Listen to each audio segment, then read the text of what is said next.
So we started this topic last week as when we talked about purpose, and then we worked on purpose and gave you some assignment. Vision came into it, and today we're going to be focusing on vision, and we really believe God to help us a great deal today. The objective is that at the end of our session today, you should be able to define how your future will be. I gave you an assignment for the week. I have only got 3 responses out of that assignment I gave. Only 3. I have not looked at the content, but at least only 3 responses. Only 3 people have responded to that assignment. I don't know when the rest of you are planning to do it. You know, some we say after all, then I will sit down and do it, as if you're standing up now, but you're already sitting down. One would think you will be doing it right away instead of telling us you will sit down later to do it. That is it. But that doesn't happen. It never happens. Uh, and of course, we'll talk at length that the assignment is the major altering. You know, that will alters your life is the assignment. Yeah. Listening to me, you listen to many people that preach much more, much better than I do. I am even trying not to preach here. I don't want to preach. I'm not a preacher. But I'm sure you had messages, plenty of it in the past that maybe even excited you more. The thing is, when you look back and see how far those messages have moved your life forward, without your involvement and engagement, your life doesn't move forward. That's a revelation for me. When I got it, it was a revelation for me. And the thing is that how I got that revelation is that the person that preached did what I'm doing with you. In fact, it didn't. Well, call it preached. But I told you about the church I went to, that it was a shock to me that after giving you sermon, they require you to do assignment on the sermon before you come to hear second sermon. Sorry, sir. What's the name of that church? No, it's the God Embassy in Ukraine, Pastor Sunday Adelaja's church. Oh, okay. Yeah. You go, through the first session, you take assignment and do it, but you're coming back for the second part of the conference. You go through a check. They have people at the door. There are people at the door that will check whether you did the assignment for the first session you listened to. If you didn't, you're not entering for the second one. Because we're not coming here for talk. So you'll be able to define how your future will be. But you can only do this through the assignments. I can't tell you because even you don't know you, much less me knowing you to tell you what your future will be. But if you start doing the assignment, you will discover it. You give the Spirit of God opportunity to show you the you he knows that you don't know. So I highly value my separation to be with him alone and allow his Spirit to open me up to me so I can know what he knows concerning me. And because you are a believer, of course, you will know whether the questions are coming, whether they are things the Spirit of God is using to guide you, or are they just human imagination? You will know. You are a child of God. You know. And that's why I send you back to him. Please separate yourself together with him with these questions. Sit down with him and see what he will say to you about you.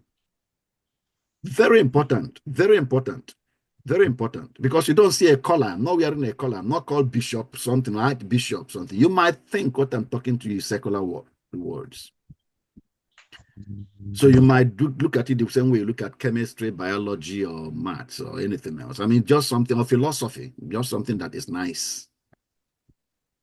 But I pray the Spirit of God helps you see where he is taking your life. We are talking about life here. What Jesus said, I came to give and give it more abundantly. That's what we're talking about. And I'm able to talk to you about this because that's what I am made to talk to you about.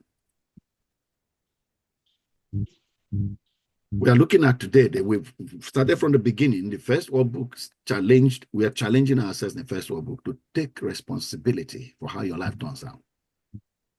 Take responsibility, active responsibility. Because some of us don't take responsibility at all. But some of us do, but we leave it for God. And we believe that our part is to pray about it. We pray, and then God does it. But God is bringing you out to begin to know that when you placed you in the garden and said, walk the garden, he actually meant you walk the garden. And it's your life that walks the garden. He didn't say pray about the garden. He said you walk the garden, do something. What we are bringing out, we've gone through that, discovering what is your role in the world. Purpose. We dealt with it last time. What is your role in the world? And we are continuing with that. Now, if you have identified that your role in the world is to alter the world, that's why you came in here. Each one of us. It doesn't matter how your background is. It doesn't even matter whether your hands are working properly or your hands, you don't even have hands at all. I think you still remember that. You remember the guy with no hands and no legs? Remember him? Yeah. And he still found his role. He found his role transforming the world. So it doesn't even matter whether your bodily members are complete or incomplete. You came here to fulfill a role. And when you discover it, today, we are looking at when you have discovered, when your spirit is picking up your role in the world, today, so you'll be able to define how your exit should be. Define how the future of your garden will be when you finish working it. And be able to organize your life to achieve that future, because it's you that achieves it. It's not God that achieves it. It's you that achieves it. So your life vision is a clear picture of your end state. Transformation of your community. The community at the end. This is the picture that should be in your mind. Like a destination. You start off your journey from Monisha, you're going to Jos.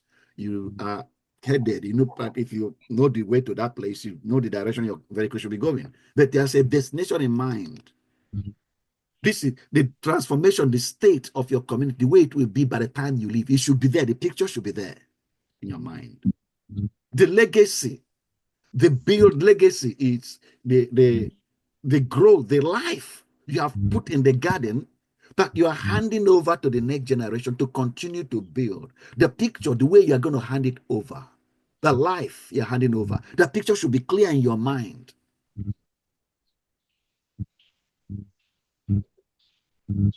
Even if your finances, that the way, the state of it at the time you are living, how it should be, how your health should be, how healthy you should be by the time you are living. It should be, the picture should be there in your mind.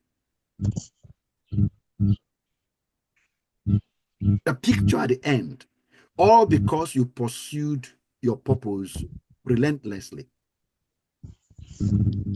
The reason for the picture of the end being clear in your mind is because you are godlike. God made you like himself. Each one of us is godlike. He sees the end from the beginning. That is a normal default setting of God. And when he reproduces himself in you and me, that is our mode of operation. And any human being, and I mean any human being who does not operate in this mode, the outcome of their life experience on earth is never close to what God experiences. Never. The problem is that the life outcome don't hit the mark God enjoys himself. And so many of us have thought the reason why God has it well, even Jesus came here and had it well, and we don't have it as well, is because he's God, and we are not gods. The reason why Jesus has it so well, and we don't have it, because he's Jesus, and we are not Jesus. But through this training, your mind is being directed that your life was made to work. And there are principles that govern life operation. Principles, they govern life experiences. And every experience in life is built to be powered by principles. Your life outcome is governed not mysteriously, but not by mythology. It's through principles. And again, this will come up again and again as we carry on. But the vision, your life vision, is just you and God, you imitating your father, God, as a well-beloved child. The picture of your future clear in your mind. You know where your life is going. You know how your life will end. You know how your community will be at the end. You can see it in your mind, how it will be at the end. You know how your health should be at the end. You can see it. You know how it will be. You have decided how your finance will be at the end. And every other area, just put four here, just as an illustration. What you're even passing on, know what you're going to pass on to the children, your children, to next generation. You know exactly what it will pass on. It came to give life, and you're going to begin to give life, and this, you have a picture of the state of the life you're giving at the time you're handing it over. That is clear in your mind. The picture, photograph there in your mind. That's life vision. And once you get this, because you begin to understand a lot of other things that you've seen in scriptures, for example, without a vision, people are destroyed. Because the picture you see is what drives your action at the present. The picture you see. So, vision is future orientation. And I'm saying one dominant quality of impactful individuals is vision. They are oriented towards a future they have seen. And like God, every action aligns with the future they desire. So like God, who works with the divine intention because he's seen a future he's about to bring to pass, your daily choices must be guided by the future you aim to create. In other words, every time anything you do should be able, if somebody stops you in the middle of that action, you'll be able to tell the person what that action will create. You are going somewhere. You know why you are saying what you're saying, the way you are saying it, and at the time you're saying it. Because there's something you are creating. You know where you're going. You know why you refuse to participate in certain arguments and why your voice must be heard in certain subjects. Because you know where you're going. It's not just emotion driving you. You're not responding to because you don't feel or you feel. No, there's somewhere a picture you have you're trying to create by your actions or inaction. Leaders live in the future. True leadership means seeing beyond today's struggles to shape tomorrow's possibilities. Can you see a picture like this of your village? Your community? What's your community, Daniel? Ndo. Can you see Ndo like this in your mind? How about you, Obinna, Onisha? Yes. Can you have a picture like this of Onitsha in your mind? Yes, of course. That's why we are here, by His grace. Christopher, where are you? Sir, I'm from Tesi, Ebonyi State. Okay. I say, can you see this picture of your time? Yeah. Yeah, that's my dream. That's my dream, sir. Your mind having a picture. Leaders that said they see beyond today's struggles to shape tomorrow's possibilities. A vision, therefore, beyond self. Your vision must transcend personal success. So imagine a society where clean water reaches every village. It's your region now, the whole state. A society where healthcare is equitable. Everybody has access to health. So right now, may not be thinking, but you can see the picture in your mind. Everybody has access to health. Children access quality education. It's every child in school. And every child is getting the proper training of the mind they need to shape their mind the way it will perform the best for them and for the society in the future. You can see that happening. You can see in your mind communities united against injustice. The picture is there. In your mind, that youth are empowered with skills. You can see that picture of entrepreneurship thriving in the environment you are in. You can see families lifted from poverty. Whether you look around and see all of them, but you can see in your mind, you can see them out of that poverty.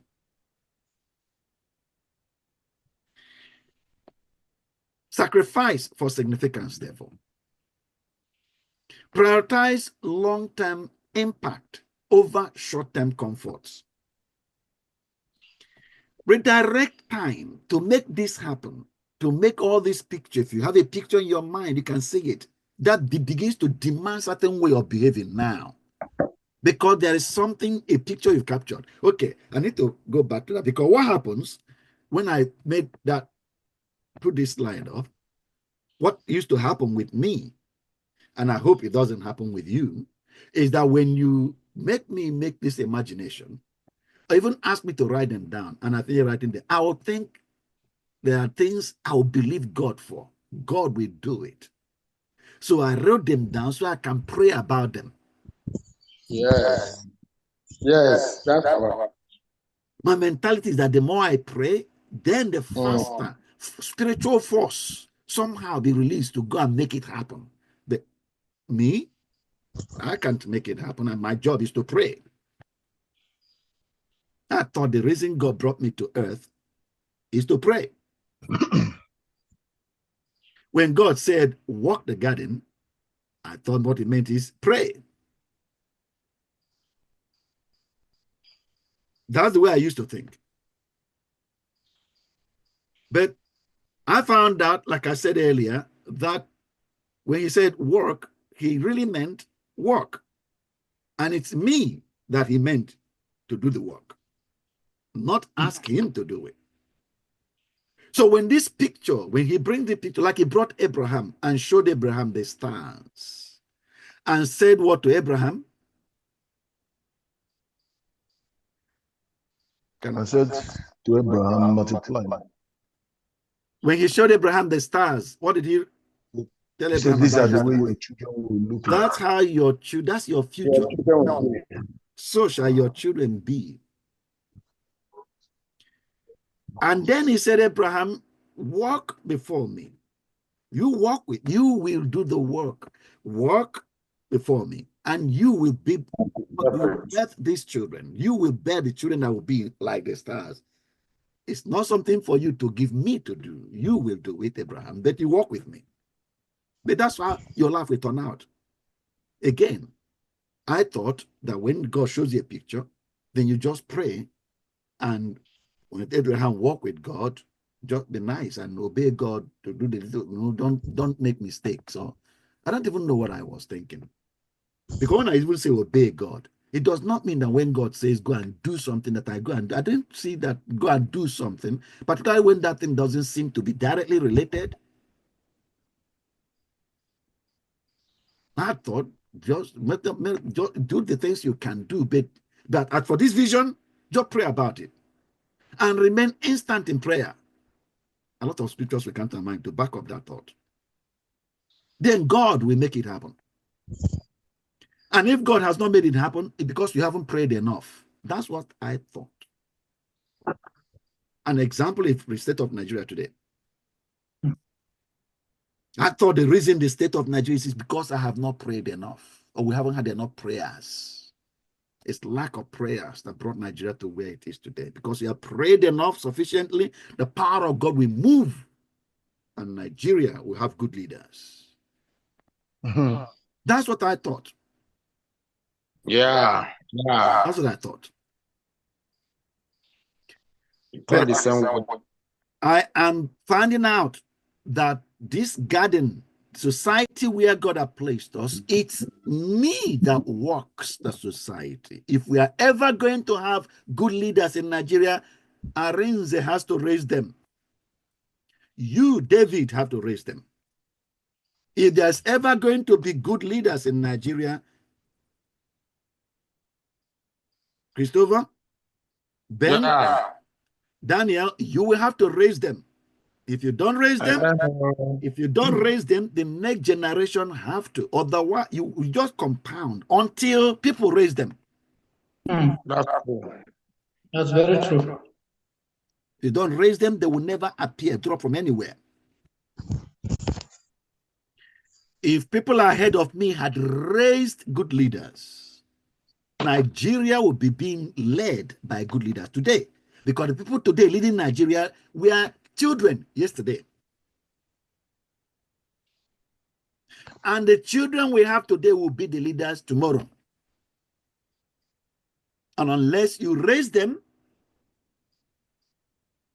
Nigeria tomorrow will not have it better than we have it today. It does not matter the amount of prayer you pray. Unless the prayer is backed up by hard work to raise the answers to the prayer. So important. When I began to hear and receive this and gain this understanding from God, now I began to know when he says sacrifice for significance. What is now required of me now? If I'm going to have the picture of this tomorrow that I've captured, that God has shown me, it's possible. If I'm going to have it today, it's when to start constructing that picture. And that's the importance of vision. Because today is when you build tomorrow. And it's what you do today that determines the tomorrow you're going to have. We are having it bad today in Nigeria because what was supposed to be done yesterday was not done.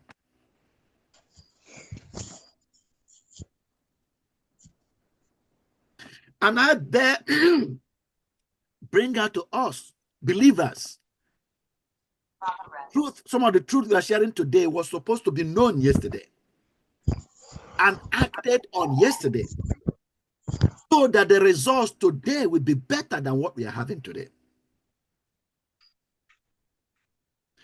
If we go with the mindset that constructed yesterday to give us today, if we carry that mindset today, we will simply reproduce tomorrow what we have today in a worse dimension.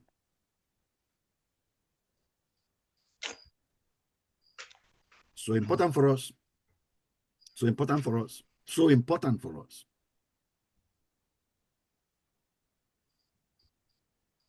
Sacrifice for significance. But you may not be able to respond to this only until there's a picture. You must see the picture. Prioritize long-term impact over short-term comforts. But you will not be able to do this unless there's a picture, clear picture, that you are responding to. Redirect time, resources, and energy from fleeting pleasures to initiatives that seed lasting change.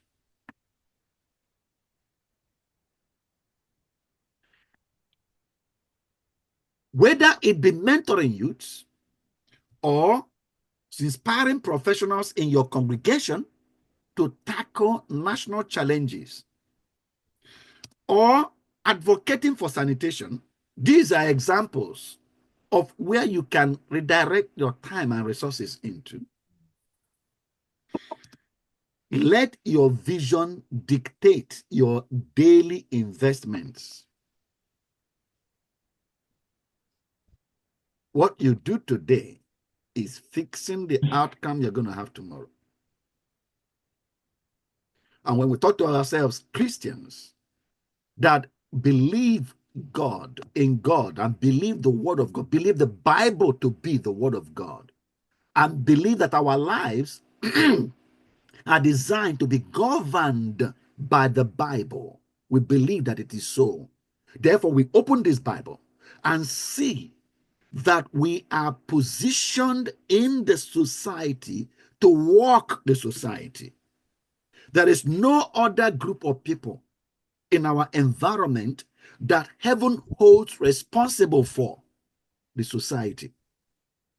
I'll repeat what I just said. There is no other group of people in our environment, no other group that God holds responsible for the garden except his people, you and me, the society. In fact, when we look at the Bible, it appears to us that's the only reason we came to earth. The reason we were created is because of the garden work. Even though, like we already know it, that ignorance of this have made us arrive at the garden, and since we don't know why we are there, we just listened to our emotions. We felt hungry, so we looked for food, and then finally reduced our understanding of the reason for being in the garden to be looking for food. That's the only thing that we can actually say is the reason we are there. Since, of course, we lost touch, we are disconnected to the person who we are supposed to be in unity with, from whom our wisdom, our mind, and everything flows from him into us. Being cut off from him, we can't think, we can't even see. And there are so many more about that. So let's move on. But part of the thing, materializing the picture in your mind, I said first, be ready, therefore, because of that picture, to sacrifice instead of living in comfort. For sacrifice for significance, to fulfill the role that your life is built for. Second, inspire collective action. That's not next thing you do. With that picture, inspire collective action. Your role extends beyond spiritual guidance as pastors. You are the shepherds of the society. Like I said before, there's no other group of people on earth that God holds responsible for the society except his people. The Muslims wouldn't read the Bible. They don't feel they are bound by the Bible. The government, of course, don't see the Bible as binding their actions. Or who? The police or the army? Which organization, which other group of people in society thinks that the word of God is the rule of their life, that they will be judged by the word of God? It's only in fact, not even all the people that say they believe in God. It's the Christian in particular. The Christian that knows that is the truth, that his life is governed by the word of God. So he opens that word of God and sees that he is located in a garden, and he is told to walk the garden. So he knows that the outcome of the shape of the garden is the result of his activity. He takes that responsibility. And that's what we are trying to wake ourselves up to. It's a reality. It's a reality. When you discover that, then there is a picture of how the garden will be when you have finished walking it. So you can begin to deduct what you should start doing now, so as to bring it to that level by the time you leave. When you have that picture clear in your mind, you begin work. Work means sacrifice. Stop doing something else that was giving you comfort and you enjoy the way you were used to spend your time. You withdraw from certain things. We can invest time to create the picture, because it's you that creates it. You create the picture that you've been shown. It's you that creates it. So first is sacrifice, you yourself, sacrifice, getting yourself organized, that this demands your engagement, personal engagement. The number two, inspire for collective action. Say, in a way, that's what I'm trying to do. I have been, my eyes of understanding have been opened, and I've understood that Nigeria is my garden. I've got to walk this land. And right now, I'm trying to inspire you to get engaged too. You have a platform. In your various local environments, you have a platform. Inspire collective other people to action. Members skilled in agriculture could revolutionize local farming. Somebody in your congregation. Because prior to now, you may have seen your role, as many other pastors do, that is just spiritual guidance. And in fact, I've even had some people say it. If you start getting involved, like some of you here are, you want to get yourself involved in politics, they will say, no. you stay your pastoral work, just stay in your pastor, don't touch politics. Have you heard that before? A lot. Mm-hmm. Yes, yes. Because they feel that they can they take politics and mess it up and use it to force into our throat whatever they want, and then you just remain and say yes sir, yes sir, yes sir, because yours is Yes, sir. they think that they own the society, but not you. Not you. So you have, when your mind or your eyes open and you see the picture, so a lot of that you need politics to create that picture. Some of them you need education to create it. Some of them you need the technology to create it. And all other types of things you need to create that picture. You are the one that drives each of these. It's your picture. God showed it to you. You are the one to give birth to this thing. God showed it to you. So inspire action. That says some people you meet, the picture you've seen that has the picture of the community you see, or the society you see, Nigeria you see in your mind has fantastic farming methods in it. That's the picture. So you, as say, somebody in your congregation or around the platform that you are in, have a skill that will generate that picture. Inspire them to action. The picture may include healthcare access available to everybody, and somebody in your congregation has a skill to do that. And they may not know why they have the skill. They are waiting on you until they start hearing your voice and see what, you start painting a picture of what they can do. They may not know what to do with their skill, except to look for food. That's the only thing that's in their mind, to look for food. Until they start hearing you, to know that they were actually wired for something bigger than food. Otherwise, they don't know. Challenge your congregation to use their professions as tools for societal renewal. There are various skills that we can talk about that are around you in your platform. Every one of them is sent into the garden to work the garden, but they don't know. And if they don't know, they will never invest their time or effort or even mind in it. They won't even try because they don't know until their eyes of understanding is enlightened. Thirdly, embrace the cost. It will cost you. To create that picture will cost you. Progress demands sacrifice. You may face criticism. You may face sleepless nights. You may face social isolation. But yet, like pioneers who shaped nations, stay anchored in your vision. Let societal transformation, the change with each of these that you are inspiring and supporting, let the collective transformation that has happened in society be your applause. Let that be your reward. Not the clapping that people, or popularity that people are giving, all that. You're in people's good books. Next step, define your vision, therefore, for Nigeria's future. Let your mind come up with a picture of the future that you are going to lead, to create. What broken systems will you repair? That's a picture in your mind. But currently, what is present might be totally broken systems. Transport system is broken. No organization, order, everything is in chaos. Remember, that's how God started. Genesis chapter 1. The earth was in disarray.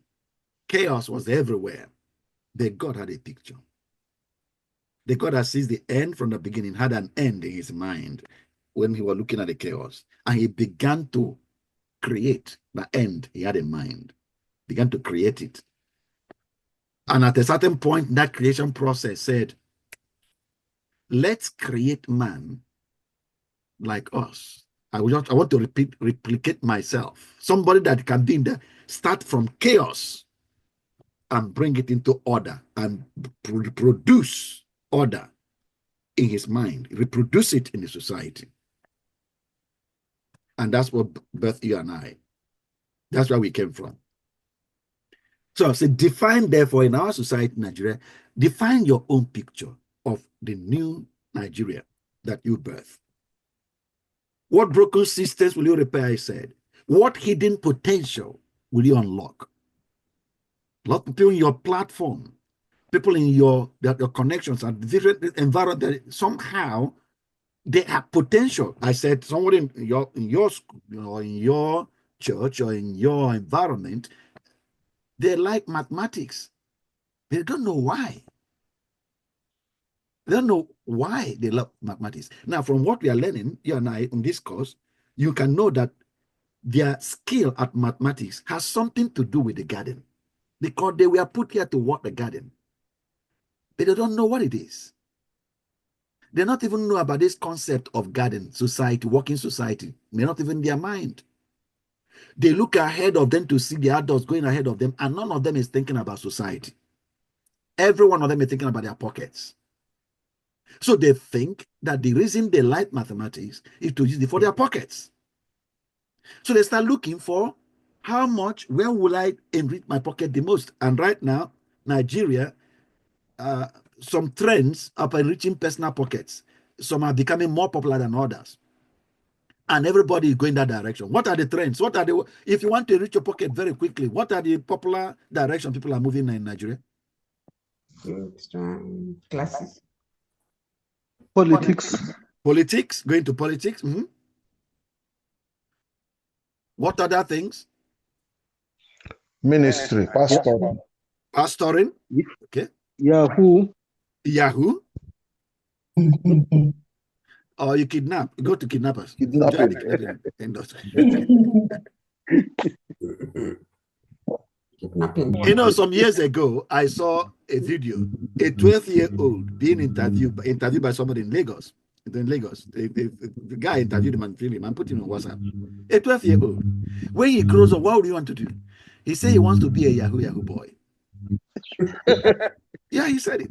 And they asked him why. He said because they are the ones that have big cars and big houses. And he wants to have a big house and a big car when he grows up. And it's Yahoo people that has this. So he wants to be a Yahoo boy. That's what was shaping his mentality. Was 12 years. And I think it's more than, was it up to 12 years I had that in the boy? And she's been 20 something now. Of course, I don't, just a WhatsApp video. I didn't keep track to know who he is or where he is or what he's doing now. But if 12 years, your mind is framed like that, what are you going to, even if you do very well in school and you have a high skill, very highly skilled mathematician, what do you think is using his mathematics skill to do? Watch numbers. I need to hear more people. I say, what do you think this guy, if he found out that he is very skilled in mathematics, what do you think he's going to use it to do? Get a laptop. A laptop. A manipulation. Forge figures. Yeah. And maybe he gets even a job in a bank. What do you think he'll do in the bank? Rob the bank. Forge figures.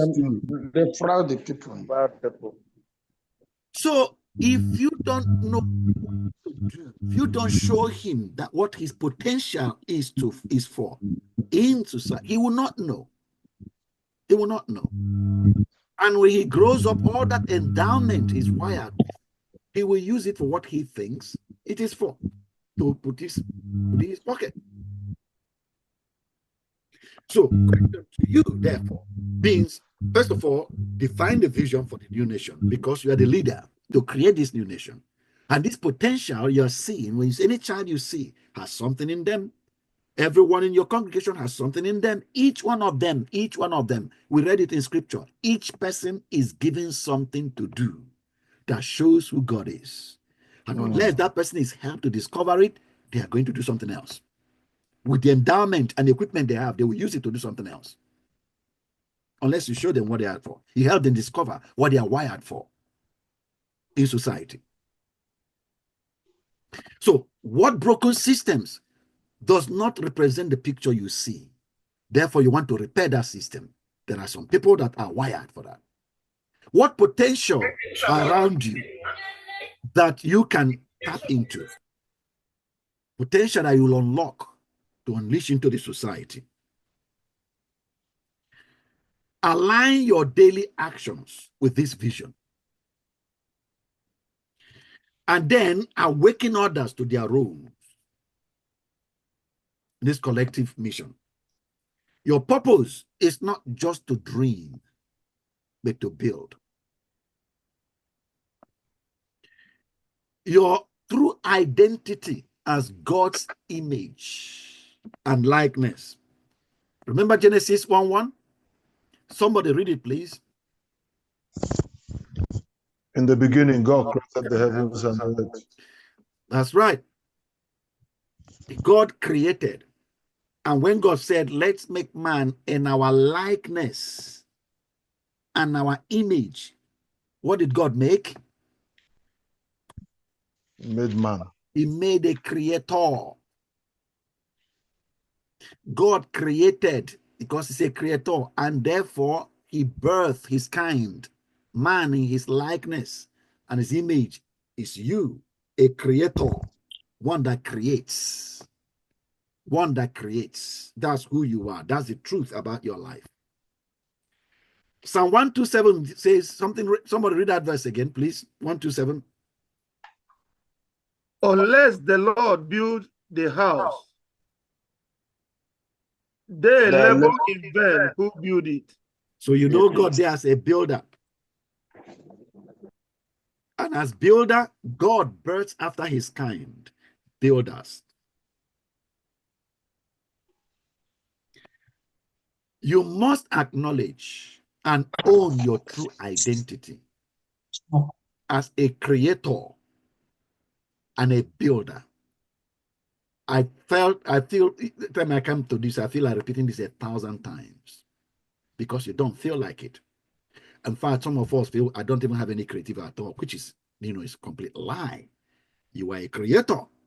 You are a creator. You may not have created anything, but you are a creator. The potential for creating is your nature, is your natural heritage. You are a builder. You are a builder. And the thing is, until you acknowledge that this is who you are, growth will never happen. Because growth happens when you start putting yourself to do what you know you should be able to do. When you put yourself to do it, that's when the stretch begins to happen. In fact, you try to do it probably because you're not skilled at it yet, you make a mistake. But you come back, any mistake you made is changing something in your brain. It's adjusting your neurons. Like a child that wants to walk and stands up, take the first step and falls, and take and fall. Every fall is adjusting something in neurons in your brain. And that's why after several trials, now the child is able to walk normally and started running. Unless you acknowledge that you are a creator and a builder and begin to put yourself out to behave like that, function like that. If you don't, growth never happens. I mean, your personal development doesn't happen. I'm sure from the repeat you've got so far, even the education, went to university, went to secondary school, primary school, secondary school, university, you were doing coursework, and you know that's how you developed to where you are now. They gave you work to do, assignments to do. You struggled at it, and you went maybe asked for advice somewhere, and that's how your brain developed to where it is now. But this thing that you have in common with God, that is beyond just human, creating and building nations. Are you surprised that God, when he births nation builders? Are you surprised you are a nation builder? A creator of nations. Oh, Holy Spirit, please help us to get this. Help us. I just felt that what I'm saying just went over the head like that. God is the creator and he creates nations. That's what he does. And he replicated himself in you and me. He birthed creator of nations, creators of nations. I said he birthed creators of nations. He is a builder, builds nations, and he birthed builders of nations. What you have here is a tribe of nation builders. That's us here on the call. A tribe of nation builders. And I'm saying you must own that identity. You must own the identity that you are a creator of nations. You are a builder of nations because it's so important for your development. If you don't own this identity, you will not put yourself forward to be developed, for the skill to grow in you to do this. If you keep thinking, erroneously thinking, that it is when people enter into government, then they become nation builders, you are, I don't know what adjective to use to describe how false and how erroneous that thinking is. But the experience will have shown you that. Whether you know anybody who is not interested in building the nation that gets into government and then start building nations. Anybody that's not interested in building, changing anything in society that now gets into government and starts changing something in society. Have you seen any one of them? No, sir. The government made him change. The government made him change his mind, and then he begins to think about helping people in society because he entered into government. No, unless he is here unless it is his life, he will not live that way. If he has not understood his life, there's no way he will live it if he enters the government.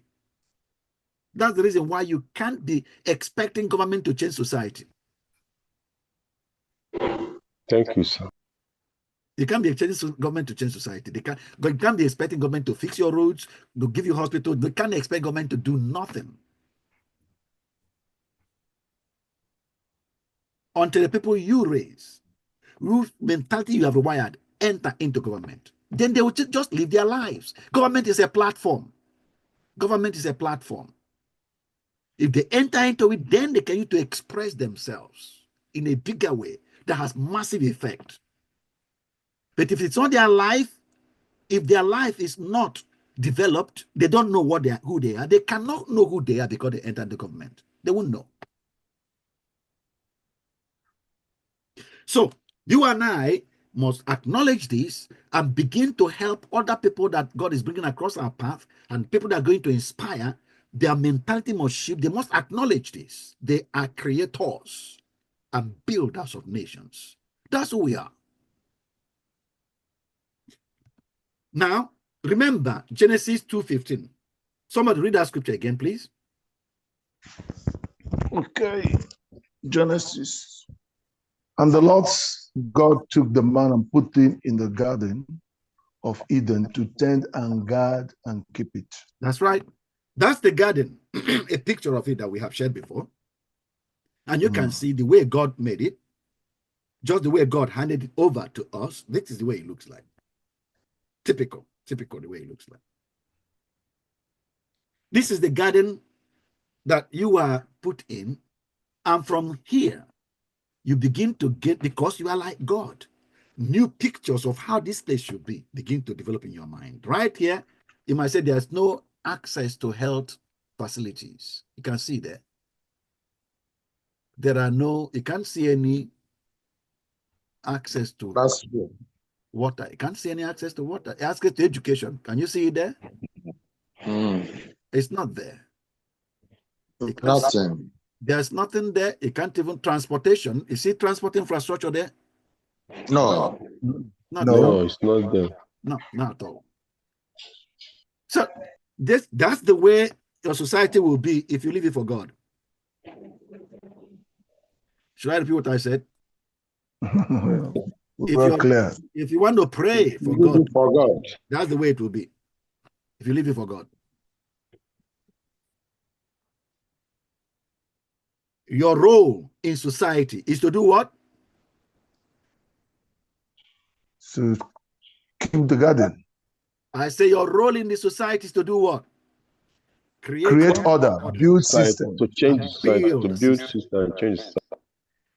Create the transport system that is not there is supposed to be created by you. Your mind did a picture. There should be a transport system here. So you develop it, paint the picture, and create it. You build a system that maintains health, maintains mind development. You build a system. You build it. The system that maintains connections from one place to the other, transport systems, the communication system that enables you to transcend distance. Anything else you want out of this thing God has made, you got to get a picture and build it. Anything else. Hey, even organization of the society itself, you got to get a picture and build it. You can't leave it for God. God is not going to build it. If there's chaos, communities clashing against each other, they don't know how to be together. They're always fighting for land, killing each other. God is not going to fix it. It's you and I that are creators of order and builder of systems that will get a picture of unity, synergy. The picture has to come to our minds. And then we got a plan on how to build a system that will be operational in the communities so that we start working together, synergy, supporting each other, and lifting up life experience in society. We build it. Remember, we used to think what the garden is. And I call it, I said, your divine design. This is the way you are, each one of us is designed. When we are told what the garden, we had said it before that we thought what the garden meant just the physical garden that you go to. But actually, from Isaiah 5 verse 7 and that whole chapter really, but I just picked 7 focusedly, is society. And of course, we talked about that fact that walking the garden is changing life experience in society.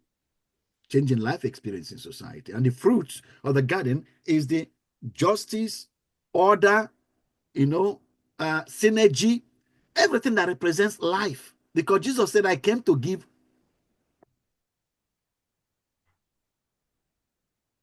that appears I'm by myself. Can somebody call Daniel back? Gone off. I'm around, sir, please. I didn't travel. And of course, the rest of you that has switched off, I don't know whether when you travel or when you don't travel. But We're here. We're here with you, sir. Present. I need to hear you. I said, because I did not travel. The fruit of the garden, what God is expecting, number one, is that you remember that scripture when we read it? The garden is society. The garden is society. And trees planted that make up the garden are human beings. That's what that scripture shows. The garden of the Lord is the house of Israel, and the men of Judah are his plants. The plants. You are a plant. I am a plant. Planted in Nigeria. And then God is looking for fruits. Fruit is the system of law. Right now, law is written in the book, but it's not being obeyed. That's what's happening in Nigeria right now, right? Yes, sir. And the God has planted some trees in Nigeria, you and me, to bear the fruit of order. To bear the fruit of order in society. Right now, there's chaos. Law is not governing our society. But God has planted some trees. He called a planting of the Lord. So that he would get fruit from these trees, order will be in Nigeria. The order is supposed to be created by creators. Builder, the system of order in the society is supposed to be built by builders that God has put in society to build a society. You and me build a society. The builders. God is expecting it in his garden. Go back again and read that Isaiah on your own. You find that he was saying concerning Israel, I looked for these things, I didn't see them. But I planted a garden and I put plants there to produce this fruit. And I look, instead of seeing compassion, I saw murder. They're not bearing the fruit. They have the capacity to bear. They're not producing it. I saw corruption. But I put plants there to birth integrity, honesty. It's also to birth it. Right now, corruption is a problem, an endemic problem in Nigeria. The corruption will be eradicated because some plants in Nigeria are going to produce their fruit. They're going to produce their fruit. So corruption will be eradicated and integrity fruit will be there and populate the environment, the lifestyle in Nigeria. It will come. But these plants that are there to birth integrity that populates the Nigeria society, these plants need to be inspired and their mind, their eyes of understanding need to open so they can see and begin to bear their fruit. And that's where you come in. Each one of us here is a plant in the society with a particular fruit you are wired to bear. And when you bear it, order will be produced. The system of governance, system of good governance will be produced. The system of education, sound education will be produced. The system of access to water, access to medicine, to health care. All the systems of honest integrity in business. All these things will be produced as fruits because the plants are bearing their fruit.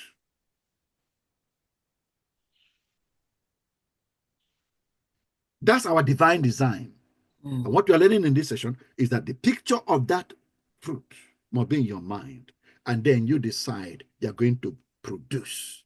You're no longer going to coast through life and just coast through life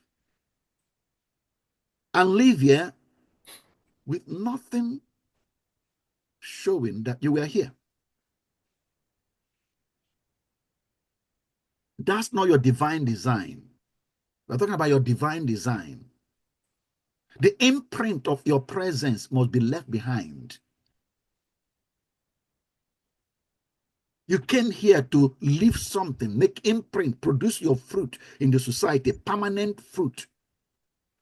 I hope you recognize that what I'm talking about is beyond charity work. Yes.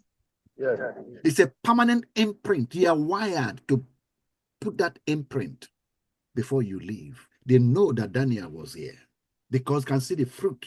The society, the imprint is there because the system is a system builder. This system he built is now operational and he's gone.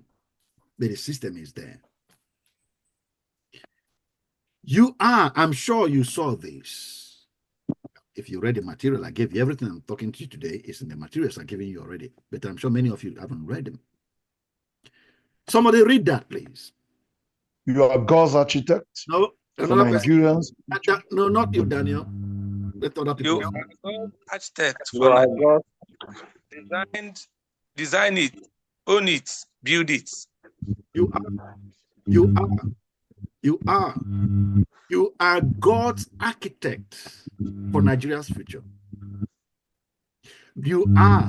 Nobody else is going to create a new Nigeria but you. I'll keep emphasizing, not the government. Government has no clue because the people that are in there don't have a clue. They can't. They can't. But it doesn't even know they're talking about them anyway, because we are talking about our divine design. I'm answerable back to God who put me in the garden. I'm not answering the government. So I really have nothing to do with me, really. You know, government is a platform. And when God directs and helps me take hold of it, I will take hold of it and do massive work. It's a platform. But if I don't have that as my platform, it doesn't matter. That's how God started us off in this course. That even when you don't have hands, you don't have ordinary physical hands and physical legs, you are still here to change the world. So whether I have access to government or don't have access to government, it's immaterial. I have what I need to begin to express my presence here. All I have now is all I need to start. And the growth process will happen. And what we are talking about in this session today is the divine design of our lives. You must design that thing your life is here to create. And Nigeria as a garden, as a society, you must have the picture. Each one of those pictures you see on my screen can be a dream in your mind, a picture that your mind has captured. And take it and put it across so that your mind, it can be impacting your mind all the time, your new community, the way your community is going to be. Because they're going to create it. If communities are clashing against each other, the peace and the synergy that reigns, paint the picture of it, because you're going to create it. The wisdom to do it is going to come. The understanding and the insight, it will come. Everything it is your heritage. It's your heritage. Oh, the Holy Spirit help us get this. It's your heritage. Amen. God guaranteed that if you ask, you will get it. That's what he said. So you will get it if you ask. It's your heritage. You are God's architect for Nigeria's future. The government cannot design Nigeria's future. They can't. They can't. They can't even fix it. I mean, somebody there may even be able to copy and reproduce the physical things you see there, but you know that the physical representation that is there on my screen is driven by something you can't see. An example of it is Nigeria today. You know that we can be very good in putting up good physical infrastructure, but maintenance becomes a problem. It won't take a number of years and the whole thing goes discrepant. Just goes, it integrates.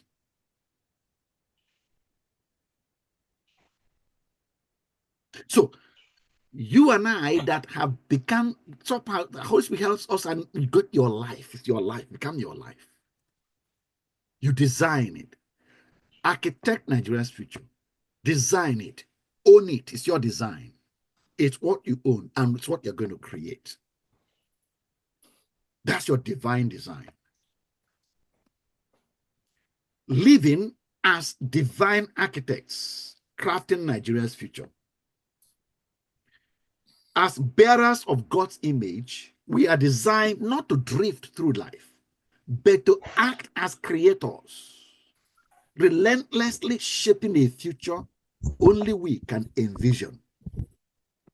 Because when you get that picture of the new society you are creating and paint it, it's you that have seen it. Others have not seen it. If you even try to tell, they may tell you how impossible it is. They haven't seen it. They have not sat in this course as you are sitting now, listening to these things. Their minds have not been opened up as yours.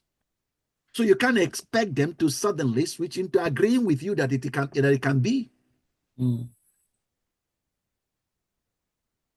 But you are the carrier of God's image. You are his likeness. You are his likeness. And just as God initiates and then fulfills, your purpose is to birth new realities, not merely managing existing ones. The current state of Nigeria is not acceptable to you. So you design a new one. A Nigeria where there are no kidnappers, there's no corruption. There is no lack of access. You know, there is no infrastructure is available. You know, communication, transport, medical, it is there. It's a picture you design. Because you are a nation builder, what you are carrying inside is bigger than the ruins that are around you. I'll repeat. What you are carrying inside is bigger than the ruins around you. Here's how to align with your divine blueprint. And number one, embrace your role as a creator, not a reactor. Stop surviving and start building. Your life works only when you function as a forward-thinking architect. Reacting to crises or clinging to routines stifles your divine design.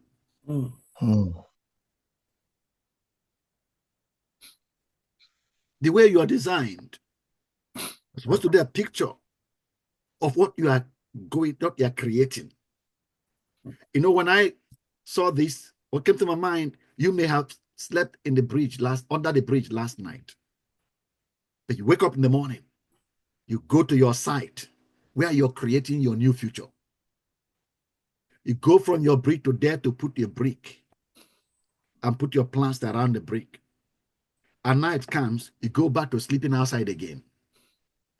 Because you know that what you built today doesn't mean you're not going to sleep outside again today. But you know the mentality some of us have? How can you be telling me to build a house when I'm sleeping outside? It's those that have houses over themselves that have enough calmness of mind to think about building a house because they are not being beaten by the rain and by the sun. That's the kind of comment I had. Some people have told me that the reason I'm talking about building Nigeria because I don't live in Nigeria. I'm not facing the troubles you are facing in Nigeria. That's why I'm talking about building Nigeria. I have food to eat and I have light where I am. It's because I've escaped. Oh, yeah. And guess what? With that mentality, guess what they're going to be? Where they're going to be next 5 years? Next 5 years, you will still remain under the bridge. Where we are. Yeah.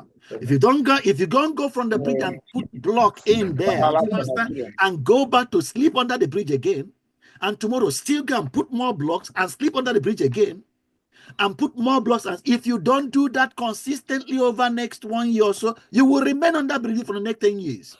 That's it.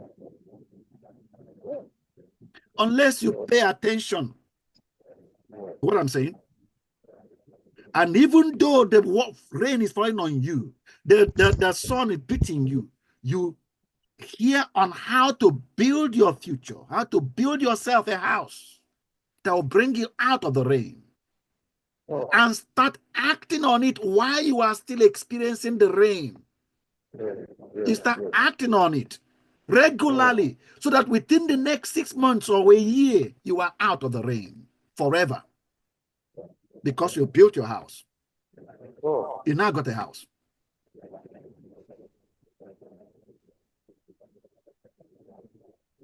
So if you want to keep surviving, clinging to routines, do whatever you can do. You think that surviving is the first thing about your life. That's what you need to click to first, not this building of a Nigeria thing. No, just click to if that's what you want to do, you're going to remain there for a long time. If you will ever come out of it. And now my reply to people that thought, I say, maybe, let's even say it's true, okay? Are you not happy that I came out from under the pressure that is now blocking your mind from thinking? Are you not happy God brought somebody out of that pressure so you can see how things were supposed to be? Because I came out of it, my mind was open to now hear a different sound. than what you're hearing. Mm. If I had this sound when I was in Nigeria, I could have done something different. I didn't hear it. I didn't hear it because I came and my mind was free to hear something different than what I used to hear.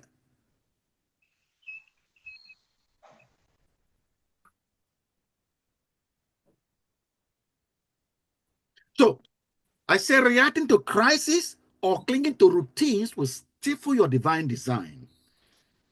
Example, a teacher that is creating a community library to combat illiteracy.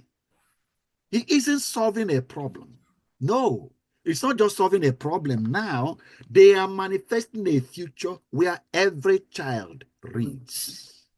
Because the library he has put in place guarantees that not only the children now read, but the children who come tomorrow will read, and the next children, he has altered the system of society. By just putting a library in place, he has altered the system of mind development in that environment.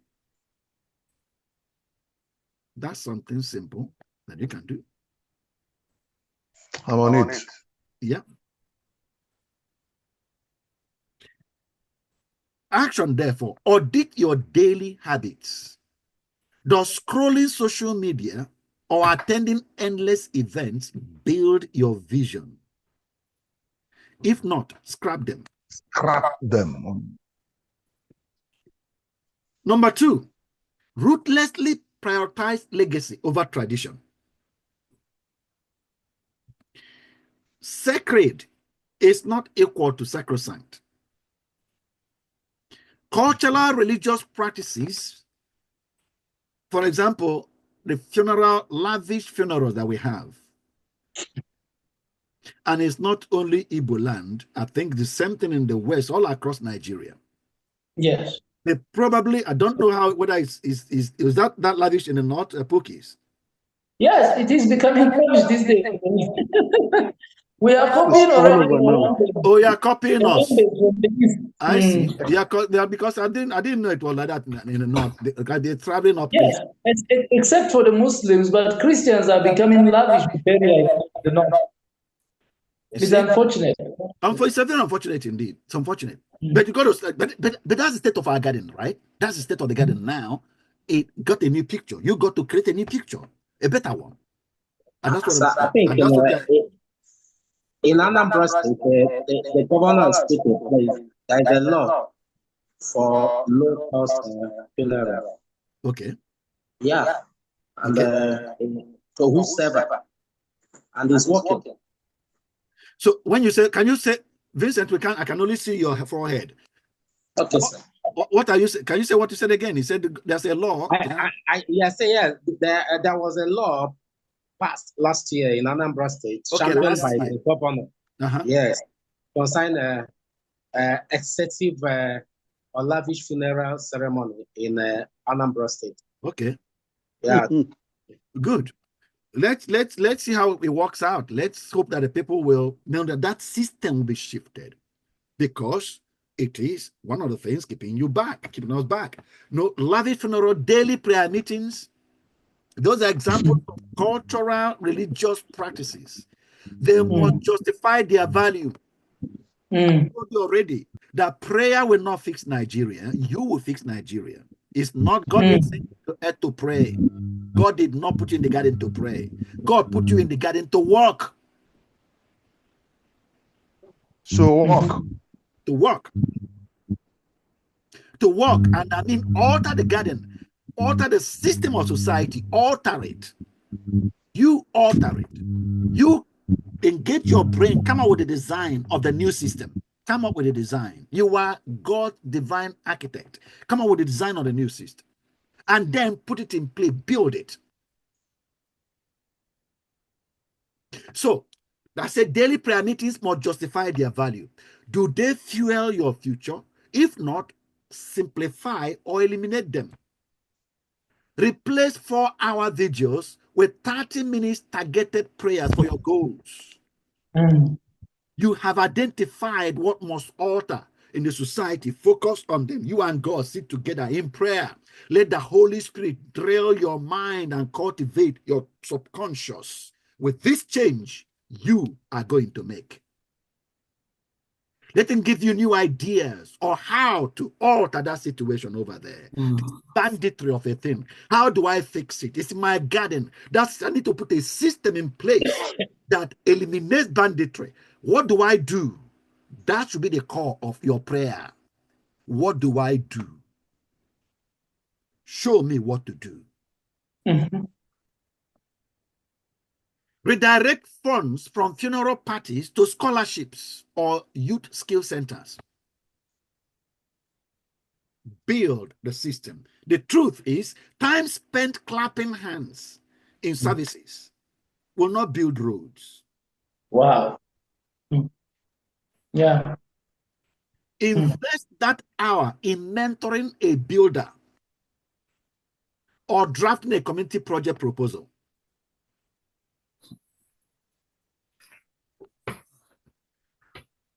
Design systems, not excuses.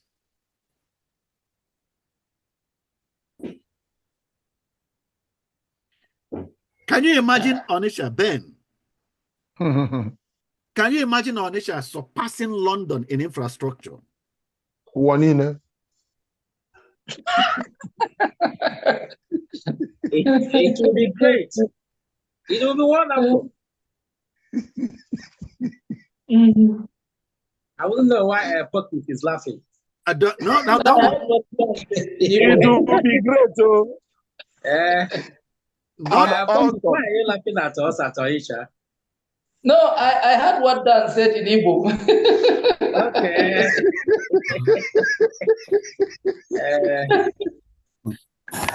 The point is, you have to carry that vision. Your mind has to develop capacity. Your mind must be enlarged enough to hold that vision. Yes, sir. Yes, sir. Yes, sir. To start from our mind. Greater is he that is in you. Create that vision than he that is outside right now messing up with the environment. So can I say something?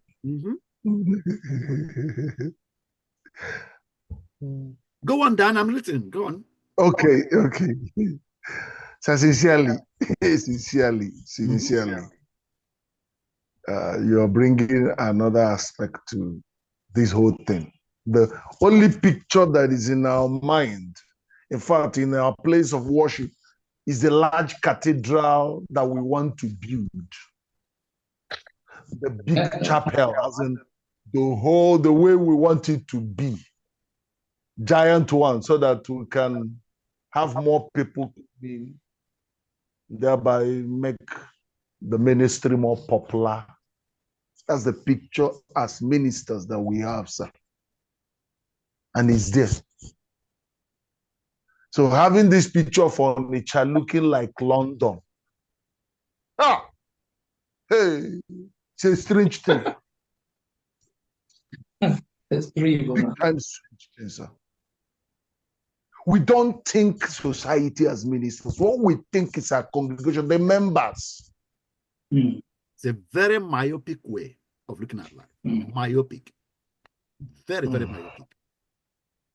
Because God didn't put you in the garden to look at your church. Your church doesn't even exist in the garden. I'll repeat what I just said. Your church does not exist in the garden. And we should write it down. Write it down in bold capitals. Make it red, flashing. Your church does not exist in the garden.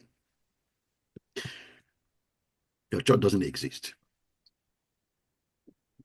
Because each of your members is a plant in the garden to produce its fruit or her fruit, his or her fruit, that alters the society.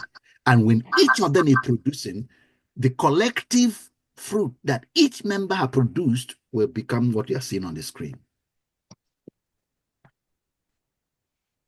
Your church is a platform We had each of these plants that don't know why they are in the garden. They come together. And God's hope is that through you, he will open their eyes of understanding. And they now know who they are and why they are on earth. And they will engage the society to fulfill their reason for being before they exit. That's what God is hoping he will do. Sir, excuse me, sir. Yeah. Is it too early for us to start implementing these things? Do we have to wait till the end of the course? No, we expect you to be doing something now. Yeah, I have started a number of things, but I really wanted to go full scale in June because my fear, rather, is that when somebody gets something as powerful as this, if you don't put a date to it, it becomes a dead vision. It's incredible that this is bringing such a mind shift personally for me. I don't know for others, but I'm becoming restless about acting. I feel like if I don't do something about it, one might lose the steam and the momentum that has already been built over the last few weeks. So that as the courses unpack, one can also get to know what to tweak here and there. But something has to be ongoing to really, I feel like to really see the power of what has been discussed so far, one has to immediately put it into action.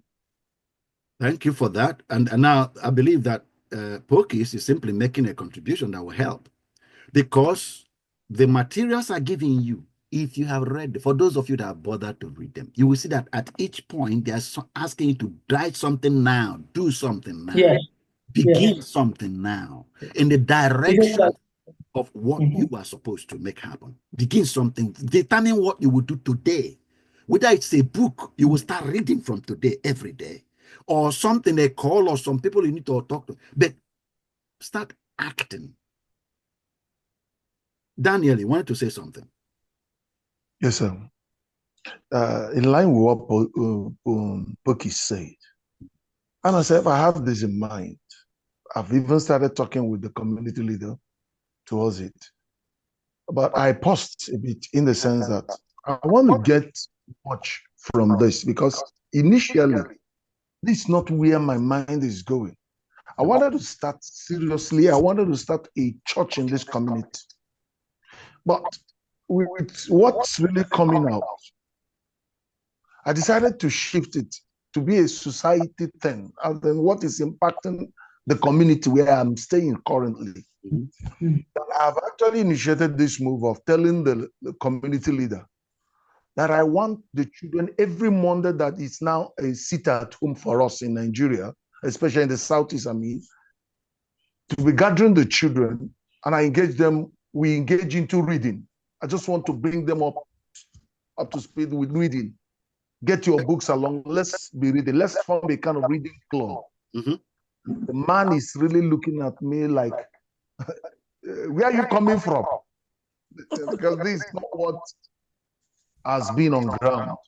Yeah, okay. So what I'm saying is, I really wanted to see myself digest this more.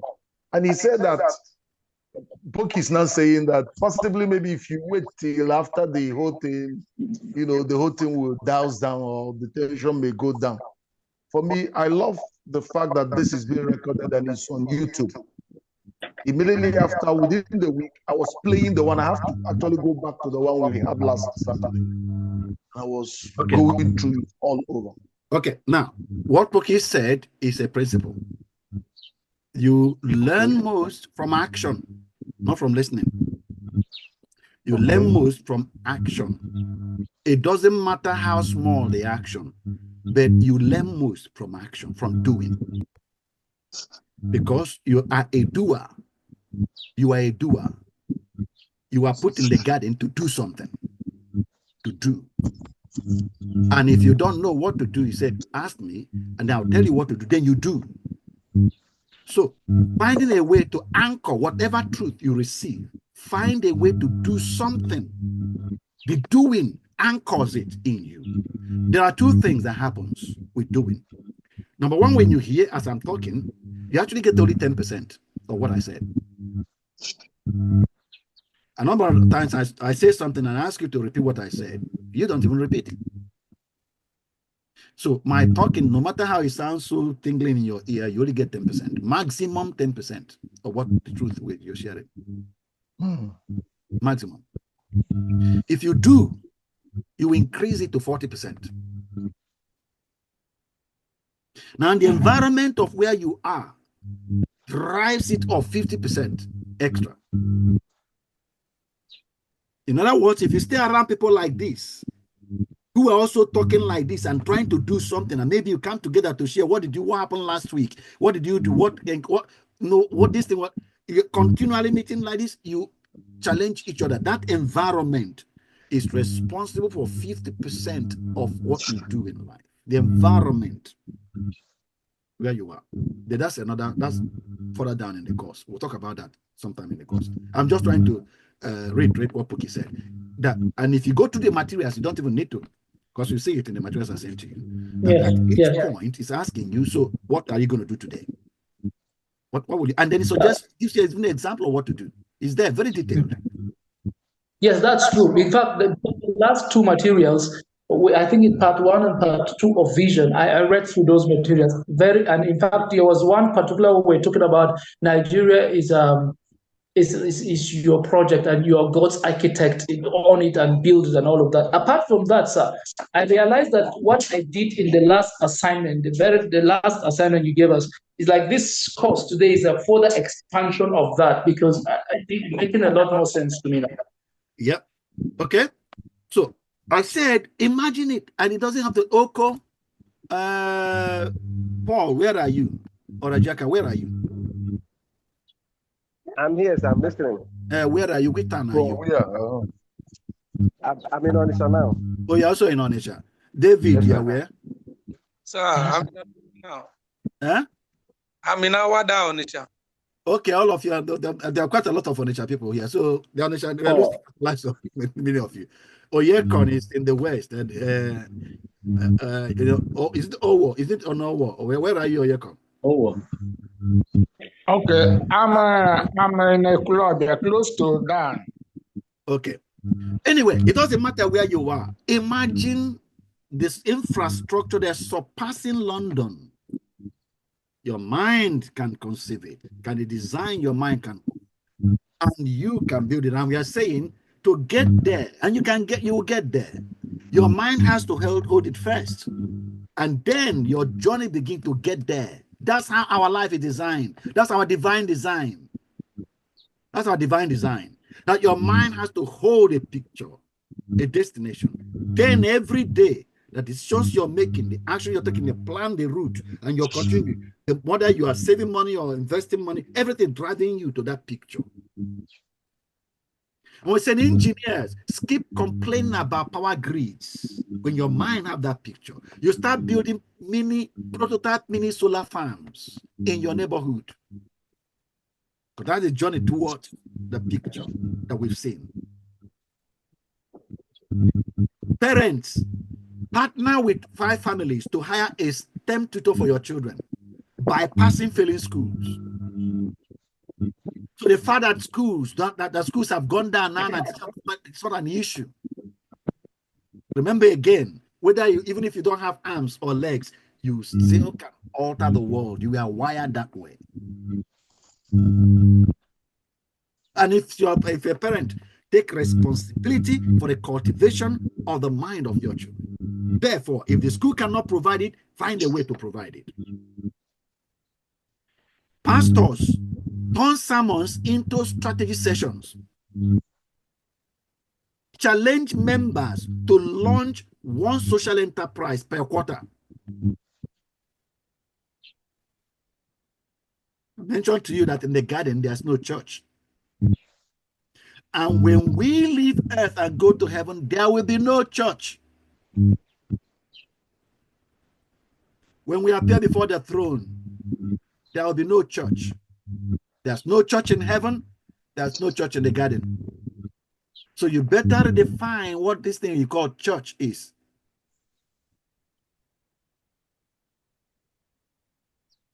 Because some of us feel so much allegiance to church. church is a platform. It's not a destination. Church is not a destination. It's a platform for doing what we are talking about. Shall I say it again? Church I said what? church is a platform. It's not a destination. No, it's not a destination. Church is a platform. You are not designed to be dedicated to your church. Wrong. You are designed to mobilize your church to dedicate their lives to altering society.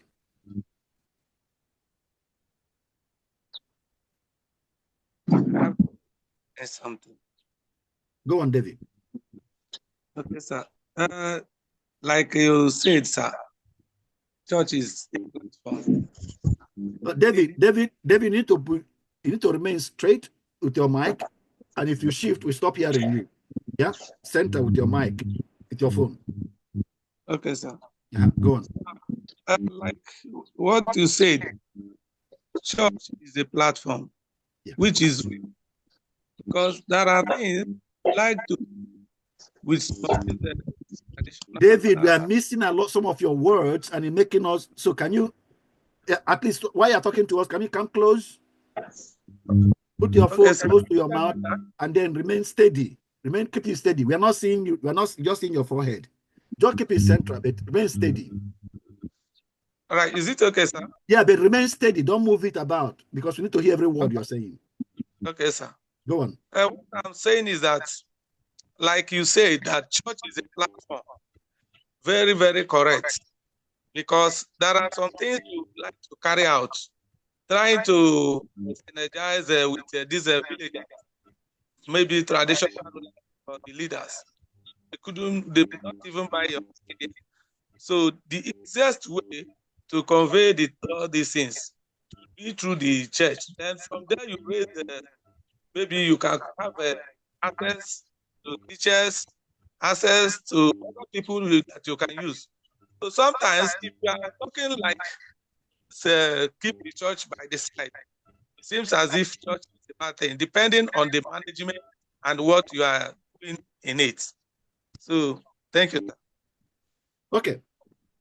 So we're saying, Pastor, each one of us in the society, to get that picture of the society we have held in our minds, we can get there, and every one of us have opportunities in the platform that we have. As a parent, you have a platform. As a professional, I'm a mechanical engineer, I have a platform. As a pastor, you have a platform. Every one of us, because these things, when we leave Earth, there will be no engineer, there will be no pastor, there will be no church. When we leave Earth, there was none of these in the garden. That's why I said each one of these is a platform to do the original work we are designed for. And then leave Earth. When we finish, we leave Earth. Each one of us will leave Earth. It doesn't matter how much accolades you have. When you leave this world, that good disappears, completely disappears. And it's unfortunate if you have accolades and you don't know that the accolades you have is a platform to fulfill your destiny. It's unfortunate because you miss your opportunity.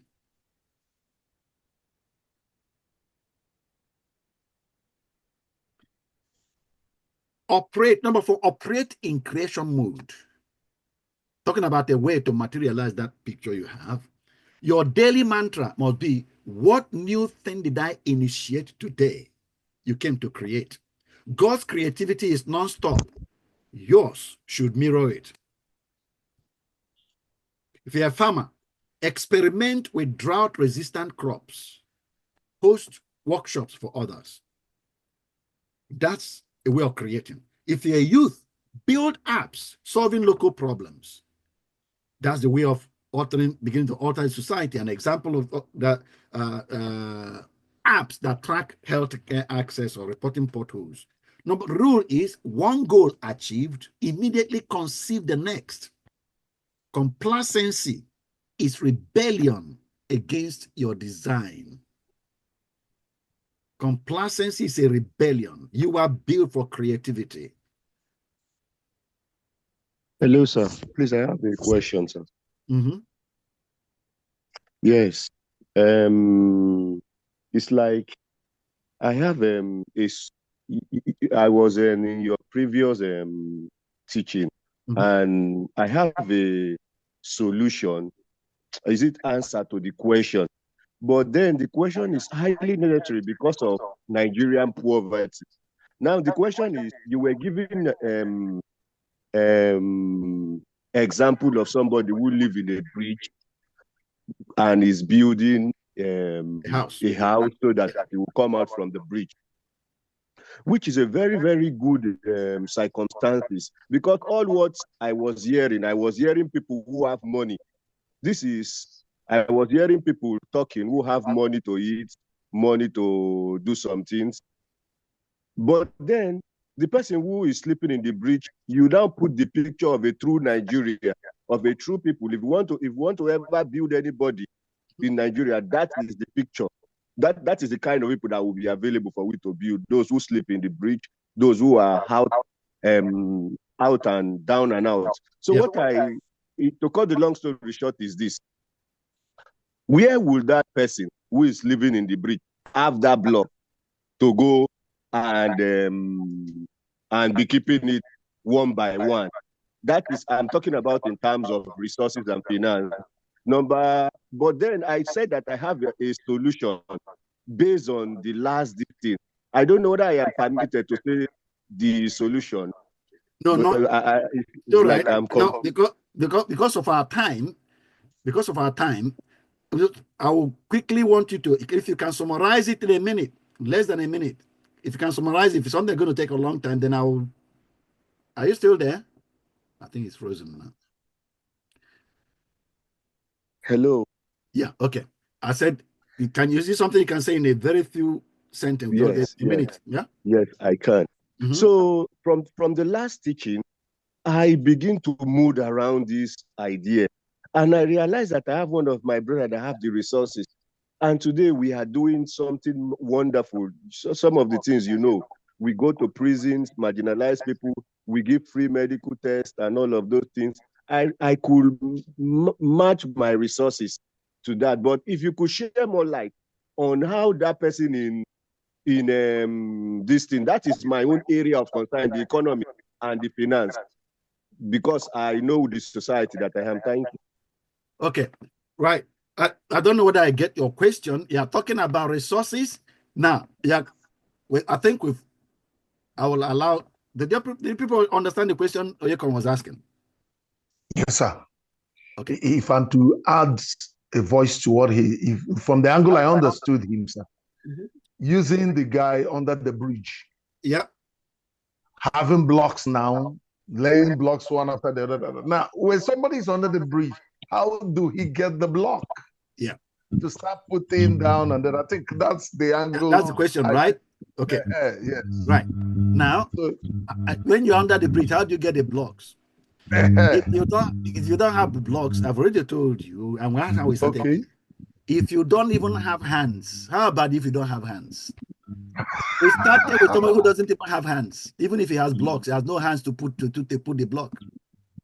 Is that not how we started the course? Yes. Yeah, you don't even have legs to walk to the place. You don't have hands. And even if you have hands, you don't even have legs to walk to the place. If your leg are cut off, you don't have legs to walk to the place. And you're under the bridge. The mind. That's Nick. I think the mind, just invest in the mind. Start transforming your mind. That's all you need. Thank you, sir. Yeah, sir. Can I add something to that? Yeah. One of the things that has not left my mind. Okay, did you deliberately switch your video off? Oh, okay. So, sorry about that.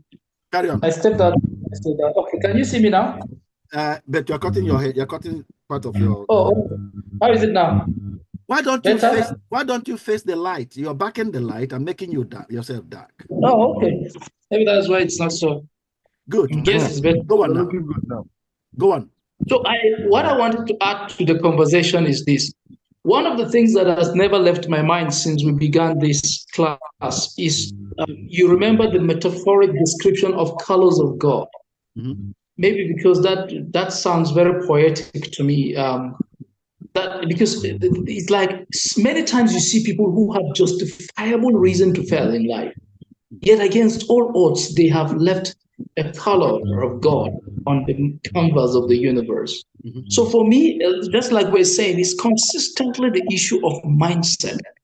If you believe you can, it's like the entire universe and divinity conspire to help you pass your vision.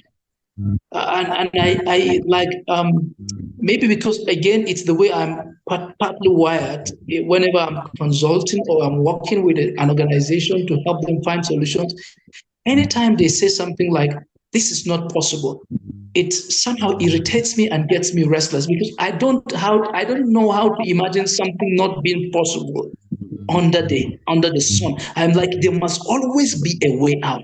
And I realize that comes from a mindset of figuring it out, reading, maybe because I love reading a lot. You always will find solutions as long as you're ready to stretch your mind.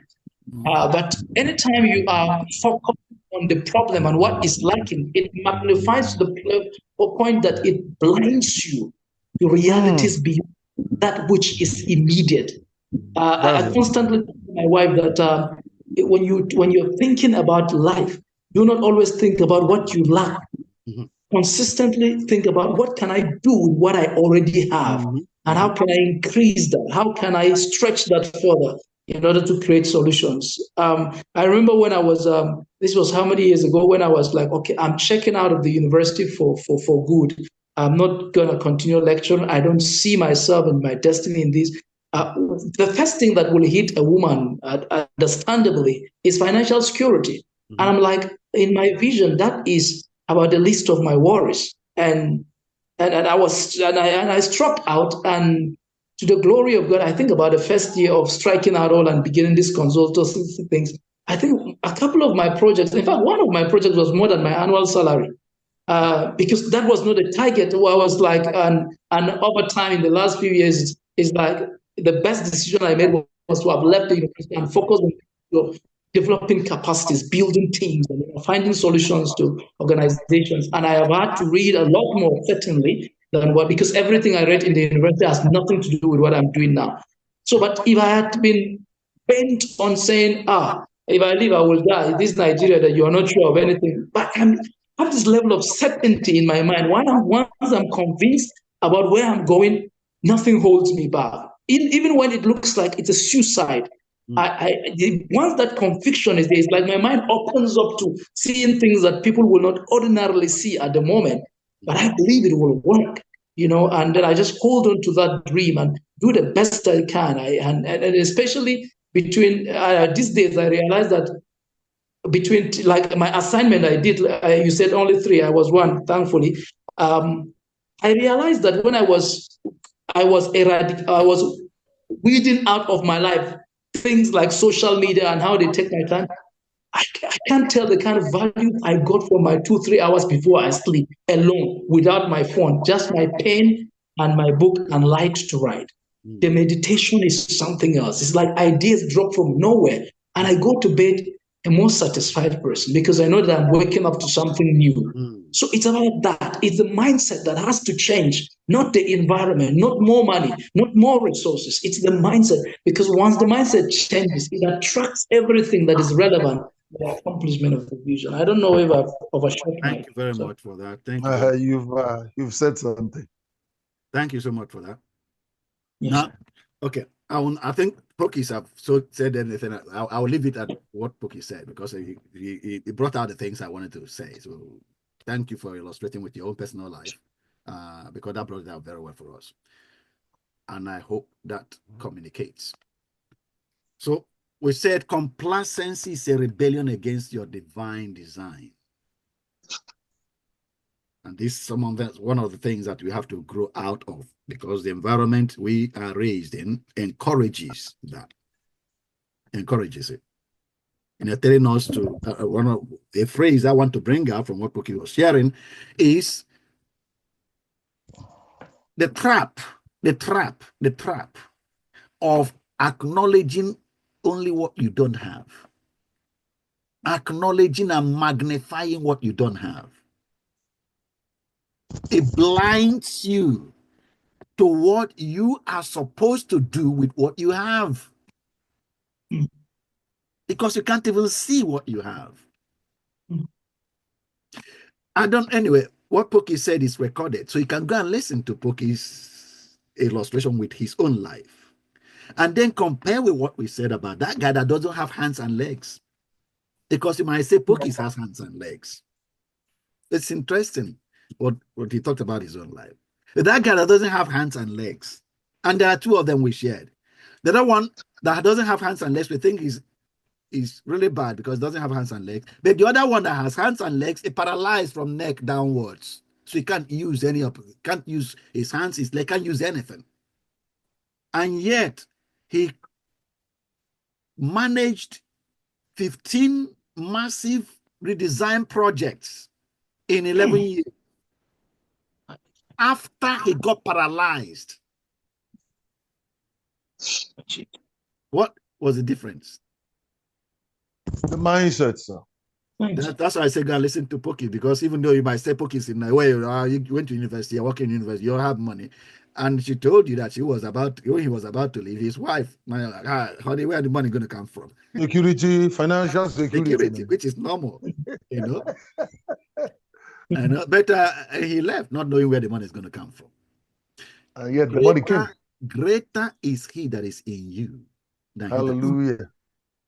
God wasn't joking when he said it. He's saying what you don't know about your life. He's saying what you don't know about your life. When you start acknowledging what you have, that guy, and as I was saying that when you listen to, go back to the first video and watch him, Nick Vujicic, that's his name. The only thing he had working for him was his brain, his mind. The guy that was paralyzed, neck downward, the only thing he had working for him was his mind. That's the only thing he had. Mind. And the only thing that made Pokey leave university, work to go and second, was the way he was thinking. It was his mind. Everything else, he wasn't sure about them before he went. But again, God said, Abraham, start going. It's Abraham's mind. Get out of your people, what is familiar to you, what is your security, what you're secure with, get out of it. And start going to a land that will show you. Bible says Abraham began the journey. Because of the way he was thinking, he began the journey. And we know what his life outcome became. So if you have a sound mind, thank God you have all you need to start your journey. And if your mind is not sound, please, that's what this course is about, to give you a sound mind. And I hope from what you've done so far, you are getting the idea that what we are working on here is on your mind. That's your biggest resource, not money. Not money. I keep saying it's not money. Not money.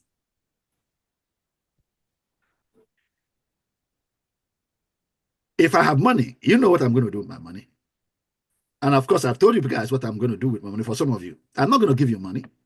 I will pay for you to get your mind trained. That's what I'll do.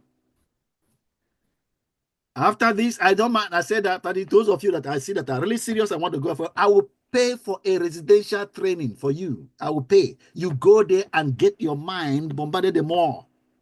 I'm not going to. Because the money you will generate with your developed mind is far beyond anything I can give you. It's bigger than anything you can imagine. Hallelujah. Read about Singapore. Read about Singapore. When they got independence, or we are given independence that they don't want, they were kicked out. Kicked out of the Malaysia. They belong to Malaysia. And the prime minister was crying that what are they going to do? A country without even land, nothing. They have nothing. They don't have natural resources. They're about how many are they? Not less than 3 million people. Have nothing. Impoverished fishing village. That's why they want to attach themselves to a country like Malaysia. But they got kicked out. With their prime minister, Lee Kuan Yew, at that time. The prime minister. But you see him on video. They have a video of him still there on YouTube, where he was crying that he was given independence. He was crying. Prime minister crying that he was given independence. He didn't fight for independence. He was kicked out. What did he do? After the cry, he said, I read his book From Third World to First. That's the title. He wrote his life experience and how he built Singapore. Yes. He wrote it in a book called From Third World to First by Lee Kuan Yew. And you can get it for free. Download it on YouTube. So if you find it somewhere on YouTube, and if you need it, then I can give it. I have a copy, PDF copy that you can read. Okay. But what he did, he sat down and did what we are talking about today. Mindset. He designed a new Singapore. And that time decided that they are going to, now he explained the book how he came about that, because it's when as he went and interacted with other heads of organizations, other companies, the companies, these major player companies in the West, advised him that if he makes Singapore to become an environment as conducive to business as United Kingdom or Japan or USA, the companies in Japan and in United and US will come and put their business in Singapore. If he makes Singapore the environment as conducive to business as it is over here. So when United Kingdom, the British government that withdrew from Singapore and gave them just withdrew their, because they were using that island, it's an island that we are using to manage Asia. When they withdrew and came back, they offered them money as a compensation. They offered Singapore money. You know what Singapore, Lee Kuan Yew did? Lee Kuan Yew refused aid. He refused. He said, what I want you to do, take those aids, pay them to your universities, and let me send Singaporeans to come and study. Use it to pay for their school fees. That's what he did. Yeah. Yeah. He didn't collect the money. He said, use it to pay for my student, for the student from Singapore. So they will send them, I'll send them, they come and study in your universities. And that's what he did. And he explained it. He told some of them, he sent them to come and study aeronautics engineering, mechanical engineering, and told them the Singapore Airlines was started that way. If they went to study aeronautics engineering, and when they came, he told them, you are coming to start an airline, Singaporean airline. And when you start, you'll be on your own. If you compete like every other business, if you don't manage it well, you fail. The government is not, it's not a government business. Singaporean airline is one of the top airlines in the world today. Singapore as a society was behind Nigeria in 1965 when they were given independence. Yes. He talked about it. He talked about it in that book. He talked about Nigeria. He talked about Nigeria in that book. How the state they made Nigeria at. And at that time, the mentality governing our finance minister, Okotie-Eboh, that time he wrote chapter 22 of that book. He wrote his experience in Nigeria. He told his deputy that came with him to Commonwealth meeting in Nigeria before we moved to Ghana, Nigeria. He told the deputy that came with him that this way the guy are thinking, they are not going where we are going. 1965. Go and read the book. So you see what I'm telling you? The people, Okotie-Eboh and all his generation, they didn't work the society. That's why we have it the way it is today.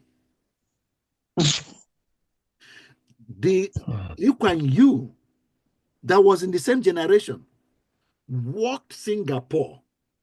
He didn't collect the money. He sent his people to go and develop their brains. That's how Singapore came to be what it is today. So he wrote his book, called it From Third World to First World. How we journeyed as a nation from third world to first world. Lee Kuan Yew wrote the book himself. He's the author of the book. The prime minister that took Singapore from third world to first. Whereas what he wrote in chapter 22, everything he said about Nigeria today is worse now. It goes the same way. We are not going the same way they were going. Because the picture in the mind of Lee Kuan Yew was not the picture in the mind of Okotie-Eboh and Sardauna Sokoto and all the leaders at that time. It's not the same picture. Everybody took their nation to where the picture in their mind was. And that's what is going to happen about your community. That's what's going to happen about your community. The picture you have in your mind is where you're going to take your community to. And you have no picture, you not take them anywhere. People that are ahead of you didn't have any picture. and didn't take your community anywhere. Now you make a decision whether you want to repeat what they did. If you want to coast through life. Today, Lee Kuan Yew has died, he's gone. But he has left an eternal imprint in the world, not just in Singapore, in the world. An eternal imprint in the world. When you read that book, you know that this is an apostle of leadership, Lee Kuan Yew, an apostle. And he wasn't a Christian. It's interesting. He was not a Christian. But 75% of his cabinet members are Christian. We are Christians. And he wrote in the book why. If he was a Christian, they would have accused him of nepotism. But he wasn't a Christian. So do we say that was a wisdom? But he knew that the Christian religion has characteristics for nation building, integrity, honesty. So those of them that Christian, the people that really take their Christianity serious, they are the characters you need to build a nation. So 75% of them were members of his cabinet. Reset.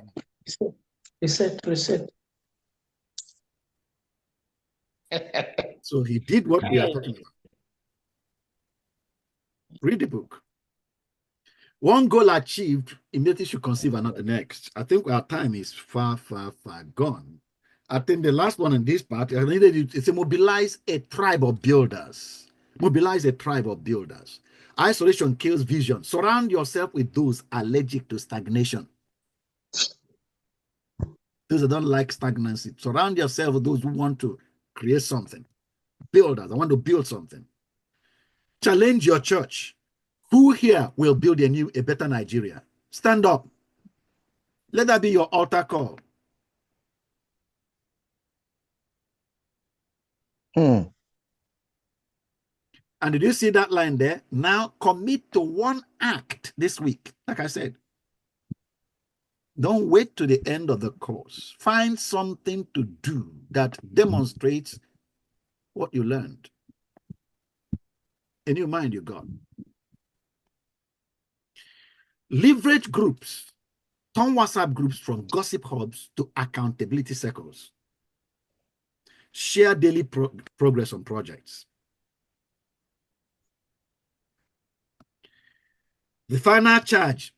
Nigeria's redemption hinges on those who create rather than critique. Who invest sweat, not size.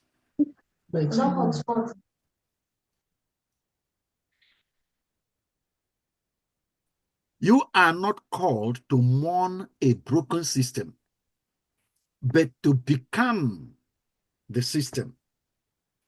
The network of disciplined minds, forging roads, schools, industries from sheer will. You decided that there will be. And you know that we have to start is right now.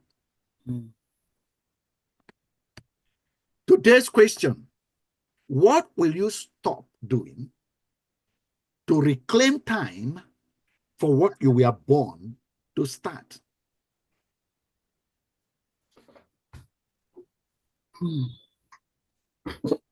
The excellent health system, perhaps you are born to start it.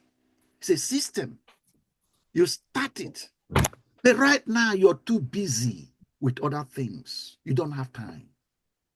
And that's how we started today. Your life is more important than the things that are making you busy. The activities that are busy, making you busy. What will you stop doing to reclaim time for what you were born to start? Because if you never start that system, it will not be built up. And the future generation has no hope because you haven't started it. We can talk so much more on this. Strategic focus, therefore, leveraging the Pareto principle. If you read the material, have you heard about, now, how many of you read the material? You say you read it? How many of you read it? I did. I know Pokis did. Daniel, you read. Who else read it? Daniel said you did. Who else read it? Yes, I read it. I read it. Okay. Beside Pokis, who can tell me about the Pareto principle? Why I'm removed, because at least is one that made a comment on WhatsApp and said he understood it. So let me hear from others. Possibly, I know I did not put any posts on WhatsApp, so that's the reason why you will not see me as one who have read it, sir. That's fine. Tell us if you understood Pareto principle. What is it? What's Pareto principle? Yeah, I understand Pareto's principle, and I can say a bit of what I understand. Go on, tell us. That 80%, 20% of our activity constitute 80% of the result. Mm-hmm. Oh, sorry. But let me say it. There are some things that you should sit down and concentrate. They may be 20% of all your involvement, all your activities that you are doing. Maybe you are doing 20, 30 things. You summarize it to 2 to 3 most important things that have power to produce 80% of the results that you want. Okay. So something like that. I don't think I got that. Yeah. Okay. Yeah. No, it's a fair try. It's a fair try. The way I understood it is, your output should be 80% as a result of this 20% input you have. That you prioritize. Our maximum 80% outcomes comes from that 20% input you put in. Okay. That's what I understand about that principle of it. So when you prioritize. For me, I understood it another way. I understood it another way. Yeah, go. Who is talking? I understood it that. Okay, it's me, sir. Paul, sir. Oh, okay, go on, Paul. I understood it that about 20% of the population or the people are the ones that make impact in the society. And their whole impact is about 80% of what we see. Yeah. Okay. Okay. I think it's fair. It's fair. You've tried. It's a law. It's a general law. And as for me,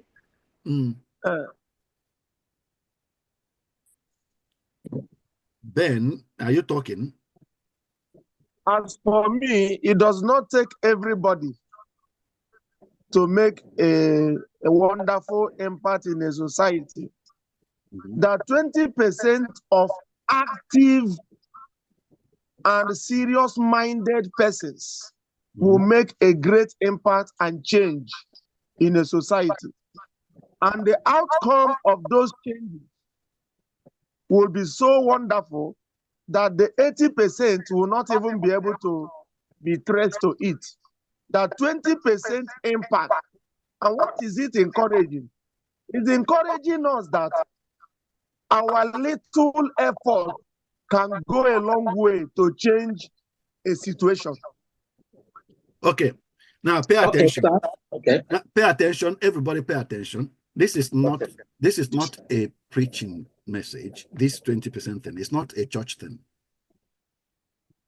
So it's not something you try to deduce and apply. No, it's not. This is a statistic measured for real. Yeah? It's not trying to tell you something you should interpret. No.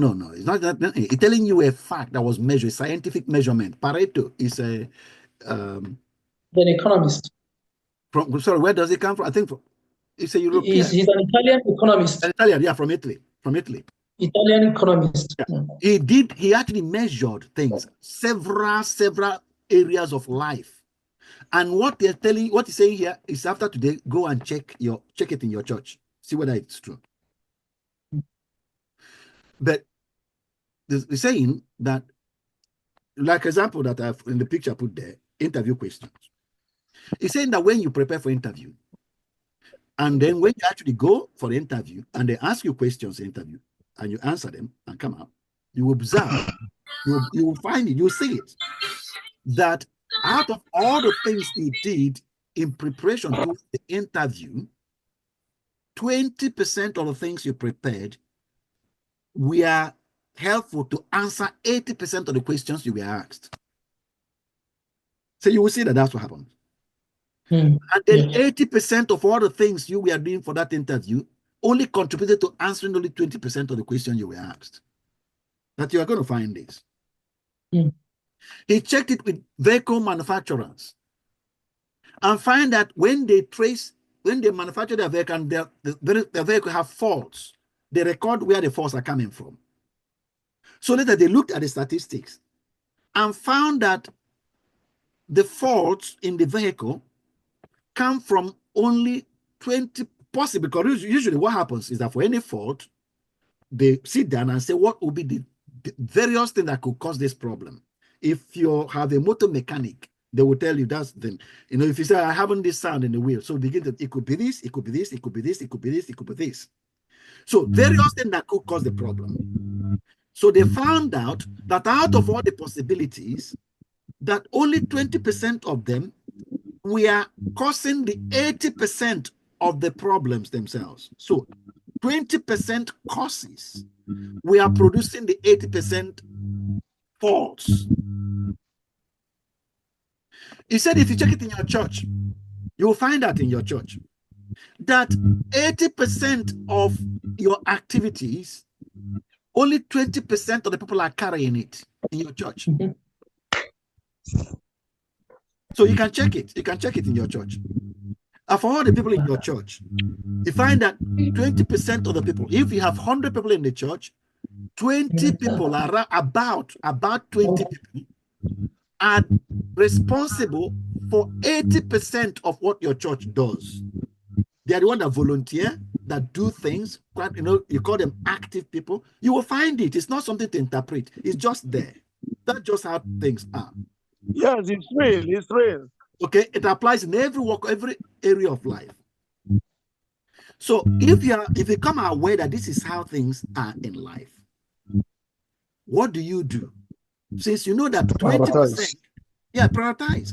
So out of all the things you are busy doing, 20 and all the things you want out of life, only 20% of the things you are busy doing contribute to 80% of what you are desiring to have. The rest of the 80% of things you are doing only contribute to 20% of things you want in life. So if you know that's the way things happen, you become smart. Become smart. In other words, sit down and look at everything you're doing. Look at all of them and look at the result you want. Identify those 20% that are giving you 80% of the result you want. Then you turn it around. You say to yourself, I will take 80% of my time and put it into this 20%, this 20% that is producing 80% results for me. I will invest my 80% of my time in that 20%. Then the 20% of my time, I will spread it in all these 80% of things that are demanding me to do them, but they only give me 20% results. That's what is called smart living. Identify those 20% that is giving you 80% results and put 80% of your time into them. You get it? Yes, sir. Yeah. Yes, sir. Okay. It's connected. You're right. Okay. It's wonderful, sir. What I want you to do now, I want you to go to, I'm going to put you into breakout sessions. I asked you to download, I posted a document on the WhatsApp before we started. I asked you to download it. So I'm going to put you in breakout sessions. How many are you here? 10. For you to discuss, there are points there in that breakout session about this principle. I just want you to discuss them. I give you about 10 minutes to discuss them, and then we are back to summarize that session. Yeah? I want to put you in breakout rooms. When you get to a breakout rooms, discuss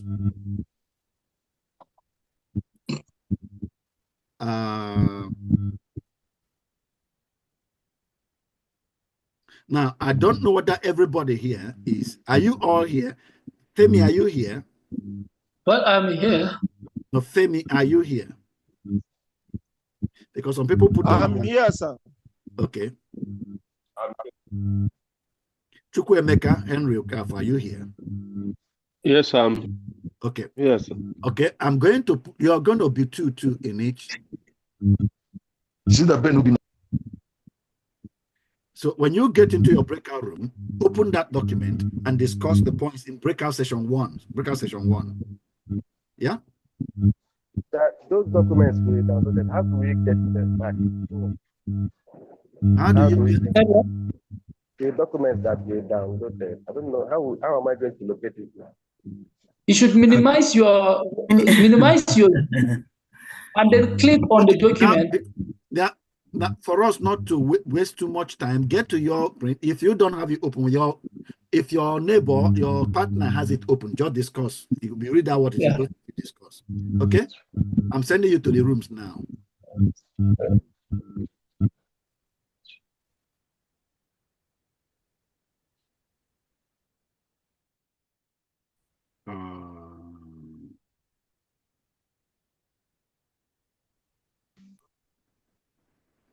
Can you get yourself into the rooms? Yeah. Click join so you can go there.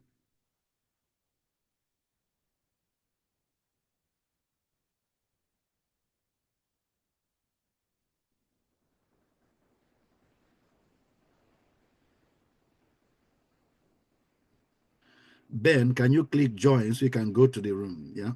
Oyeko.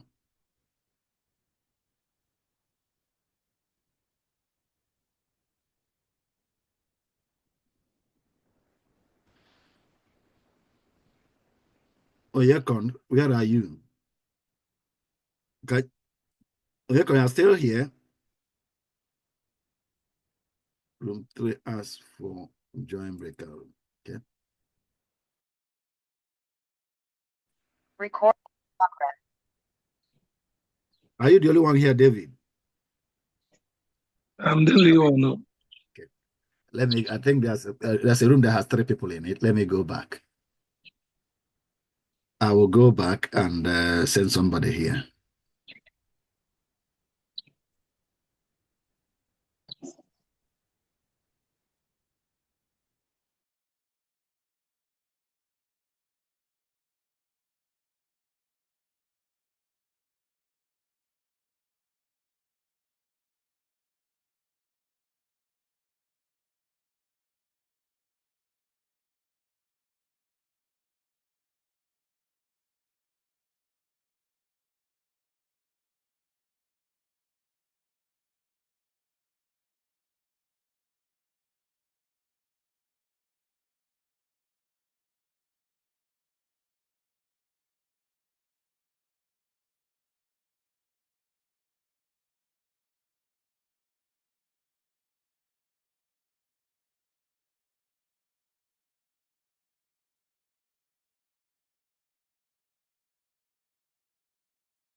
But those minor ones, like visiting, discussing, innovation, and those, they put 20% only to it because they know that the more time they give to a particular thing yields the impact, because the amount of time we input will determine the impact result we get. So this legacy mindedness, cultivating it is just telling us to put more time to cut down flavorism, to now put more time, 80% of our time, to align with our focus, to align with our future vision. Okay. Thank you. Communities? Okay, that should be ours.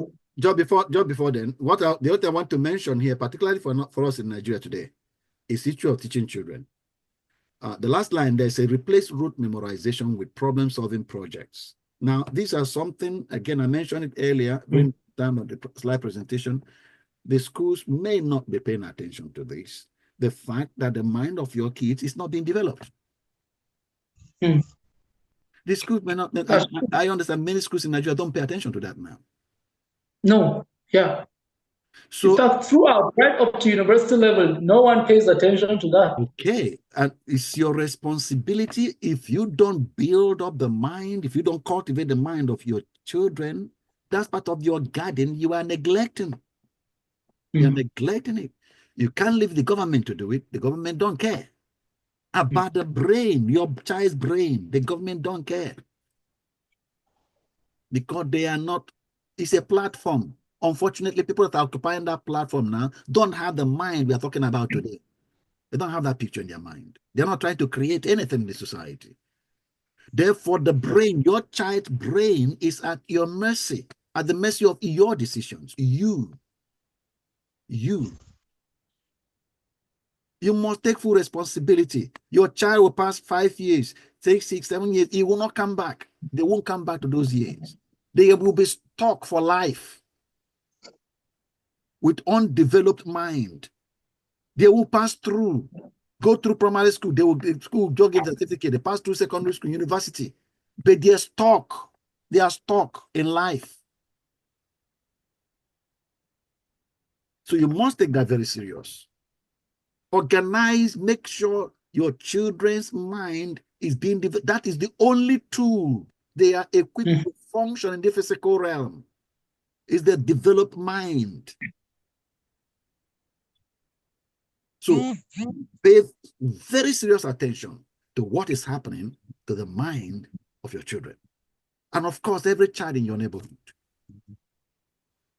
Please take it very serious. Very, very serious. Because some of us, just abandon it. Maybe if that school, if you took for the school that is the cheapest, the school where they learn nothing. Anyway, please, I don't want to make a comment. Let's carry on now. Communities, yep. Oh, that should be mine. That should be our group. Where's my group member? David, isn't it? I'd like him to. Okay, I think. Well, I will say ask questions. Is he still there? Yeah, David, go on. I'm here. Yeah, go ahead, sir. Maybe you can start based on what we discussed in our group. Well, okay. I thought you'd have done that. Nevertheless. Any one of us. I was trusting that you will do that for me now.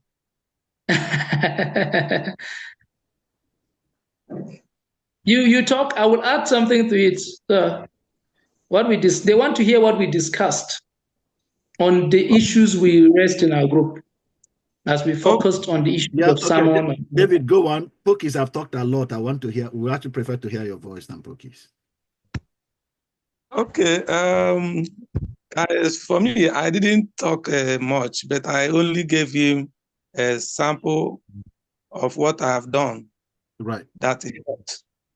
And what I have done that helped in the church is that I discovered this issue of having cooperative that will help women to alleviate poverty. And I invited an accountant to teach my people on that financial management. And now, after the teaching, we are able to establish a kind of contribution they are making every month so that they'll be able to have enough money in doing their businesses. Right. So that's what the example I gave. Okay. Again, this is communities applying Pareto principle. That's what we were thinking you have discussed. Community applying Pareto principle. So what you did is good. But I don't know, does that bring out the Pareto principle we're talking about? Yes. Not yet. Well, that's one thing that we actually personally I loved what they gave us. For instance, when you look at sorry, okay, please let me just say one thing again. Yeah, go on. It is starting that 20% of actors will always give. Imagine a situation where we invest in the activities of these key actors. Hello. Okay. With passport. Sir? Just wait. Can you hear me? Okay, just wait. You're breaking anyway, but wait. David has okay. You know, okay. You should go on. You should go on, please. Sorry, sir. David, can you continue? Can you finish what you're saying? Anyway, the sample, the example of what I did, yeah. I had like 10 women put together. They were contributing 20,000. Okay. So every month, at the end of the month, one her business. Then the next month, they will contribute, and the one person will carry to support the business. So the same way they are doing it, just to make sure that they are established in what they are doing. So I think that's good. Like I said, it is good. What we wanted to explore here is how we can mobilize our community to invest their efforts in a few things that will give a bigger impact in the community. Exactly. That's what we are trying to use that opportunity to discuss here. How can we mobilize our community? But you're telling so it's an example you gave us. You mobilize the women to do something that will have big impact in their lives, which is good. Exactly.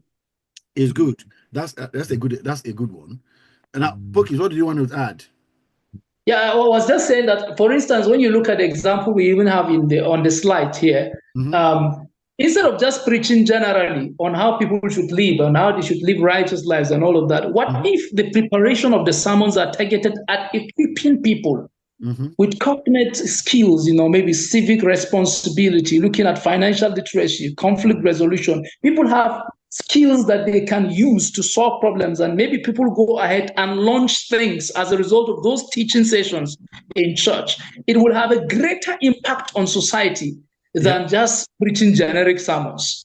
And our communities will be better changed as a result of that. The same thing also happens to us as professionals from all walks of life.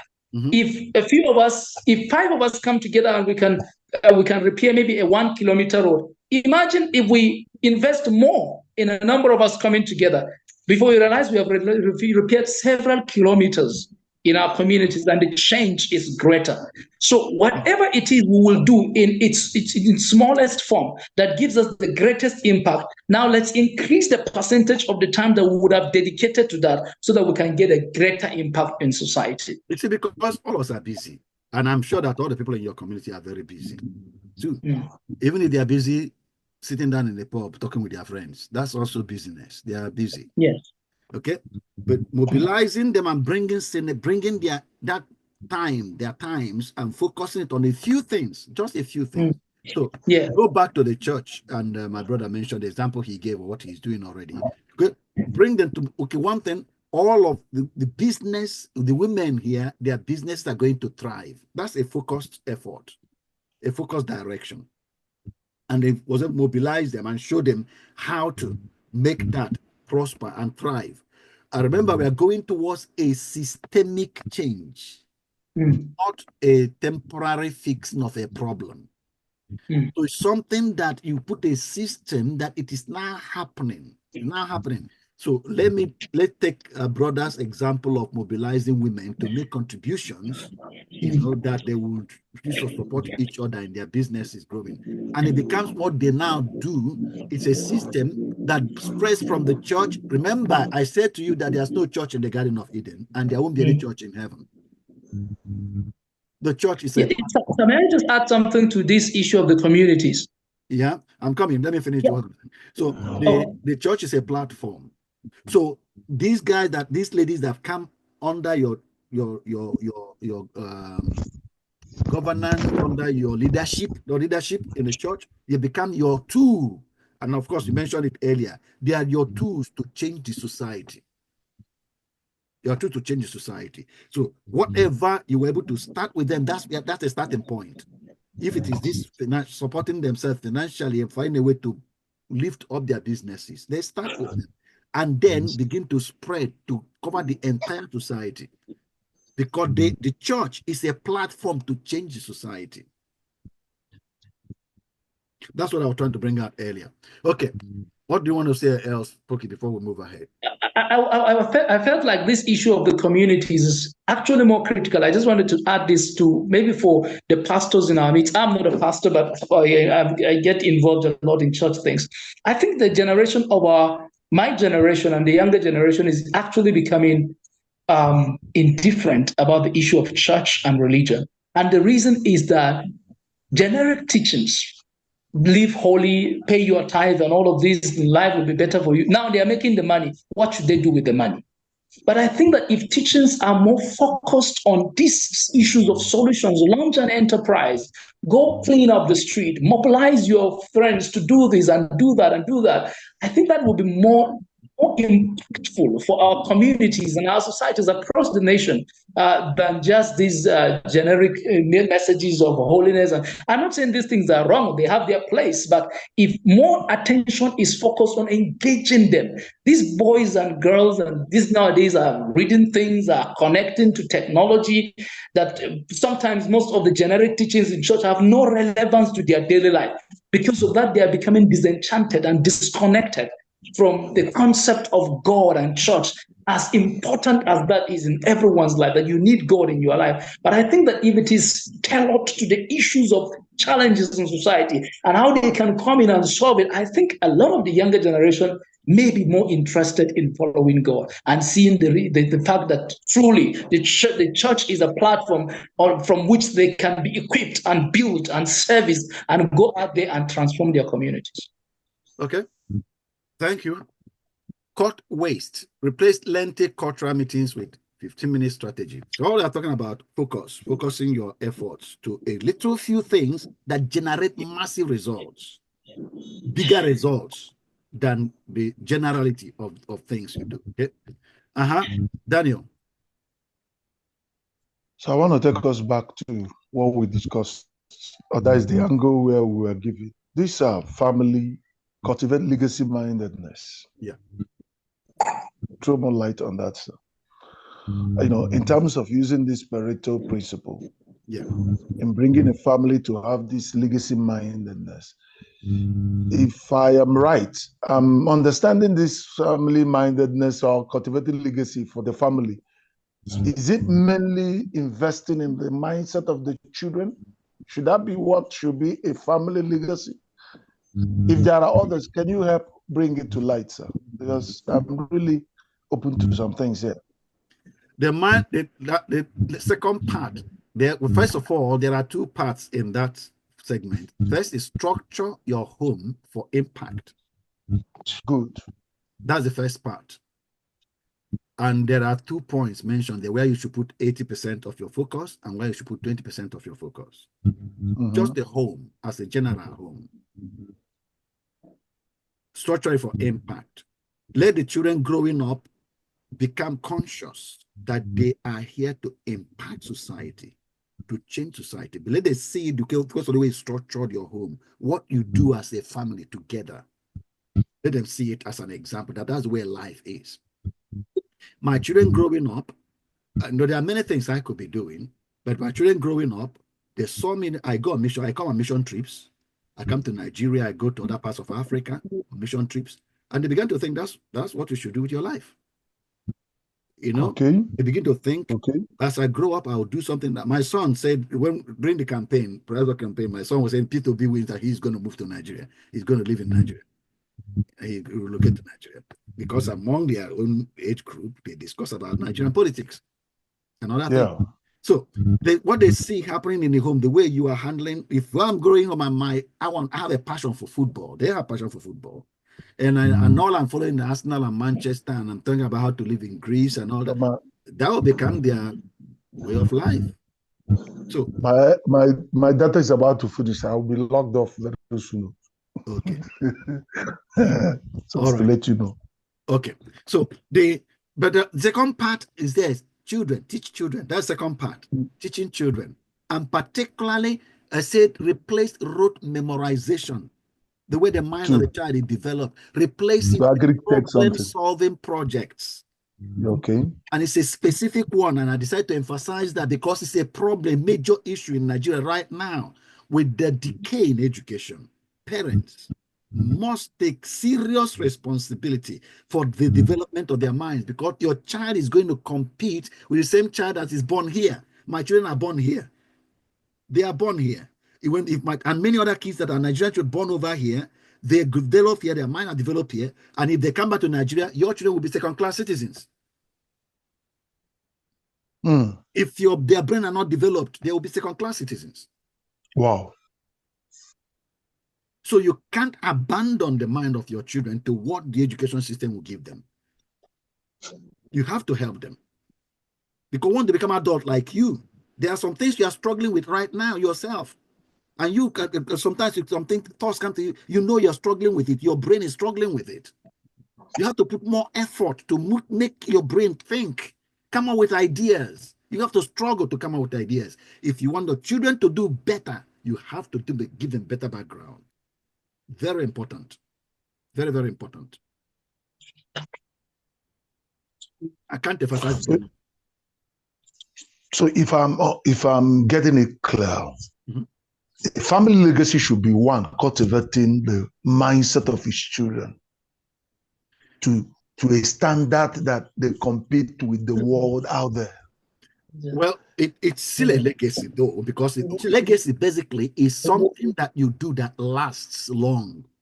Good. So if your children see the impact, the effort you make in helping develop their minds, they will carry that to their own children. Okay. If you just abandon them to the public system, they will think that's the way it is done. It will be in their psyche that that's the way I grew up. Therefore, that's the way I will abandon my children to grow up too.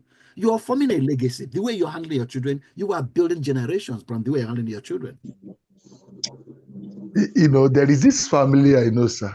The reason why I'm actually trying to get more clarity on these legacies, mindset is one thing. There are other things I felt like, they are also to be included. Because there's this family I know.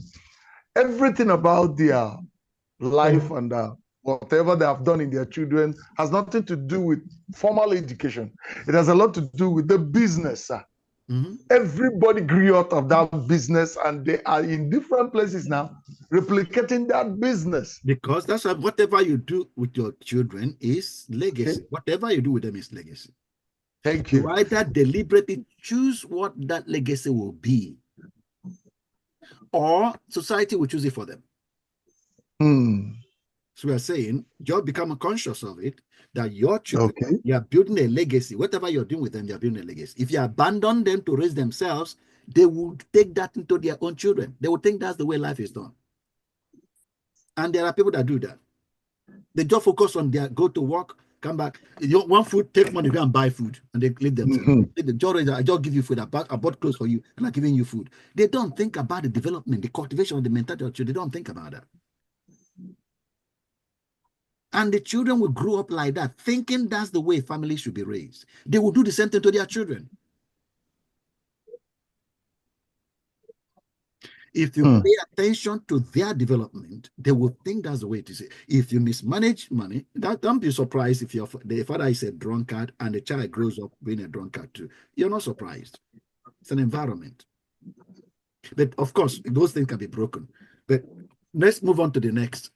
Nation building. Yes. Which group is called nation building?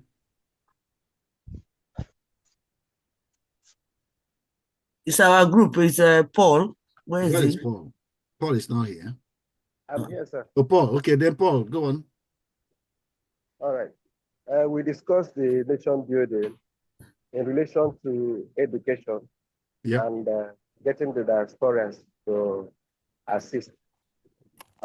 We studied about the Pareto principle, which is about leveraging on the 20% actions that we normally take out of all the actions we take daily that produce the 80%. So thank you, sir. I want to, like now, my vision is about the youth, the children, after school training on it. So now we have already started a discussion in the church on how to get past from the normal classes, discuss that platform. And the teachers in our church, we are very willing to do that. So, but I thought that from the parental principle that we discussed, one of the things that it makes us not to be complete in that regard is something like going through social media. But since I discovered this, I've cut down so much on that area. Like these lectures that I'm having now, and they're going through our lecture notes, so it's helping me to be able to put more into participating with society, which I'm trying to do through educating these things and children, giving them extra lessons, and also pointing towards their careers. I'm also interested in trying to learn what these students have in mind, and also try to guide them to make sure that they realize their aim. Now we are told to, in our own area, to getting the diasporans to assist. So I believe that with time, as what we are already doing evolves, I can see where they can be invited to assist us one way or the other. So that where we see the need, like now, I've already discussed with them that we are going to raise some kind of incentive to give the children, because in my place, I live at Onitsha. My working place as a pastor is in my village, Asia. So that rural area where I am, normally the children need to have some kind of incentive. So I've told them that we are going to raise something amongst ourselves, me, myself, and some of the teachers and the church are going to raise some money, as a kind of as incentive, to allow their performance. So I'm going to buy some exercise groups and what have you, just for the good ones that are performing very, very well. So that's the area. So, but with time, as we evolve, I'm going to get the historians that I know into this, according to the area of need where we will see tomorrow. So that's about the parental. I need to put more effort in the things that I see that it produces very good results towards this area of educating this kids. Thank you. Right. Okay. Education is just what you focused on. That's fine. But then there's an example giving you that in that segment, that for nation building, prioritize systems over symbols. Prioritize systems that will give you the majority of the result you want. Education is just one part. Infrastructure is another. Leadership. I say basically, if a nation focuses on these three things will give birth to, will solve majority of the problem of the nation. I think that's what we're trying to bring out here. Nigeria's vital 20%. The education that opens up the mind of people the way people think will resolve a lot of issues automatically. The infrastructure will give opportunities. The leadership will give a direction to where we are supposed to go. These are focused areas in nation building. So if you want to build a nation like you are, each one of us is a builder. That's what God made us. God replicated himself. So it's good. An example you picked up, you're focusing on education, because I will expect you, Paul, when you are thinking about this, to begin to talk about why you are focusing on the education. What is the 80% result it will get in the society? How are you going to, by focusing on the education, how is it going to affect your community? How is it going to affect the community? That's what I will expect you to see as a picture in your mind, so that you know the reason, whatever you do concerning this is where I'm going. Okay? And for each one of us, whatever part that is your passion that you picked up. The one that we didn't do, this, that's the last one there for that segment, is your divine design. I said that Genesis 2:15 in action. You were created to work or build systems. That's what we are. We are to keep or sustain progress. That's what that scripture says. Work the garden, keep it in order. So build a system and then maintain the system. Maintain it. Enjoyment stems from purpose, not indulgence. A farmer's delight is not in eating yams. No, it's in cultivating yams that feed generations. So if you want to make lasting impact, it is greater than temporary comfort. Okay, that's the second part of that segment. And we'll leave it there. Okay. Now it's actually to 10, and I know that now many of you will start dropping off. And I have the second part that I want to take with you, which will have about, how many minutes more do you have? Nearly 20 minutes. 30 minutes or 23 minutes. Okay. I will continue. I'll continue with the session. So we've done that.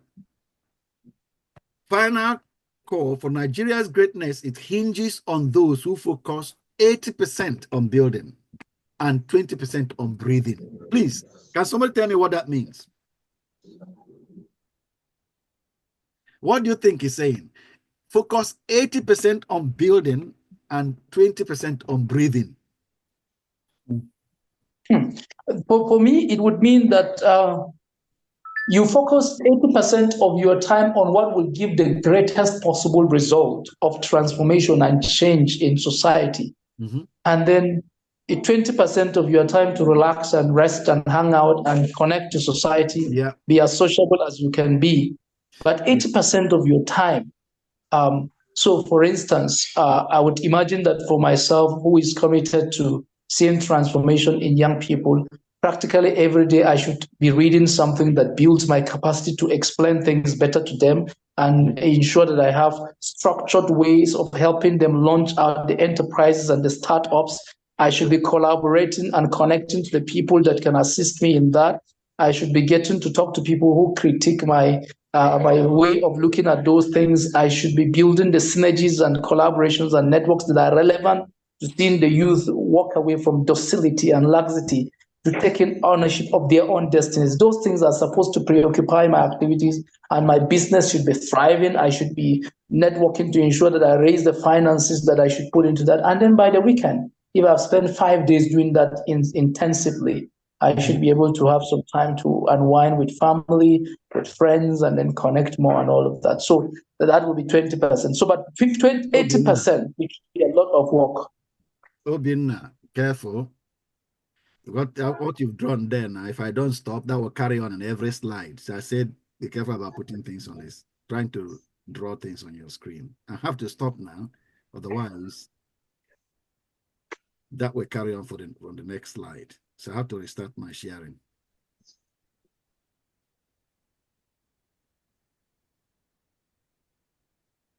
Okay. Yeah, thank you very much, therefore, for sharing that, Bookies. So it's your choice now.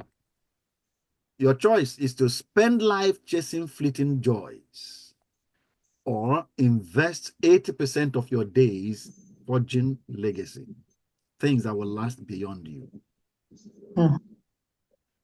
It's your choice you make.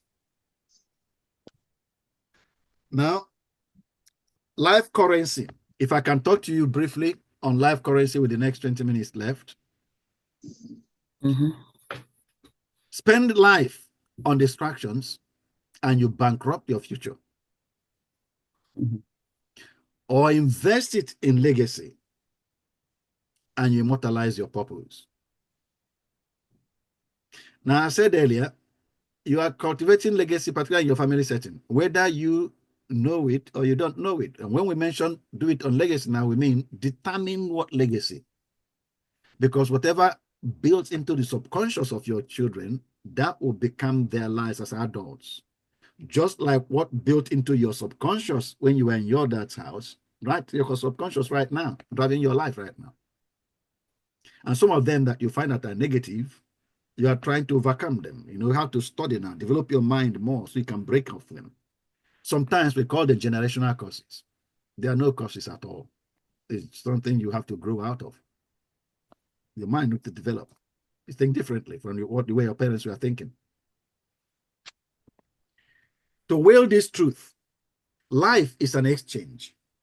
What will you trade yours for? What will you exchange your life for? Your time on earth is your life. What will you exchange it for? Every hour is a transaction. You can spend it on low-yielding things. For example, 3-hour movies, gossip-filled gatherings, endless scrolling. Or you can spend it in high-yield investing, mentoring a youth, prototyping a community project, writing a book. These are your options. Your legacy will finally be the sum of your trades. By the time you're leaving Earth, you become a total value of what your time was exchanged for. So you either have focused your time and effort, and now that you're about to leave Earth, a thriving school is existing.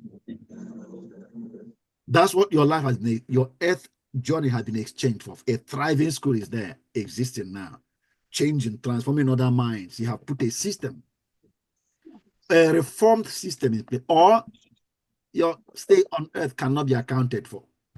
Nothing.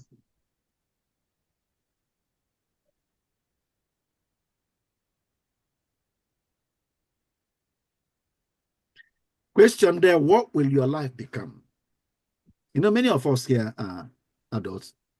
Some of our parents are no longer here. My parents are no longer here. My mom and my dad are gone. And if you're like me, if any of you is like me, your parents are gone too.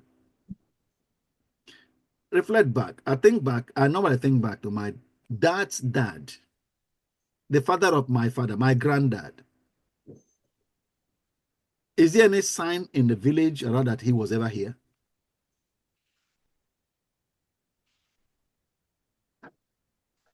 No, I didn't think about that. Even my dad that is gone, I'm thinking my dad is gone.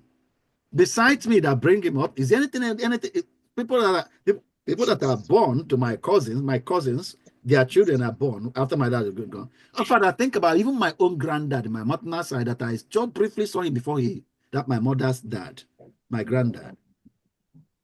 There's nothing that showed that he came here. Nothing. Nothing in the society that showed that he was here. That is that I can remember. Not that there is not. There may be, because I don't know everything. So there may be. But just me, just coming and looking around, I haven't picked up anything saying this thing exists because he came.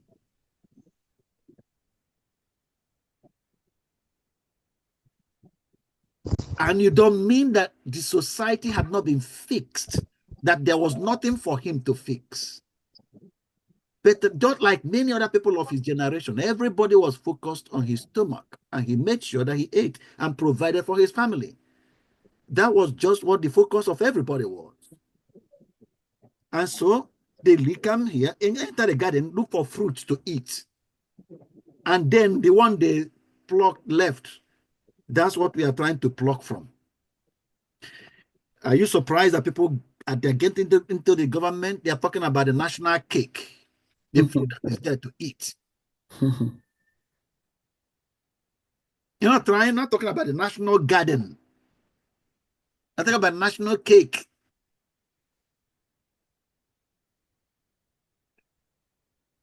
So your life can be like that. You live here, by the time you leave, it can't be accounted for. It cannot be accounted for. Nothing to account to show that you were here.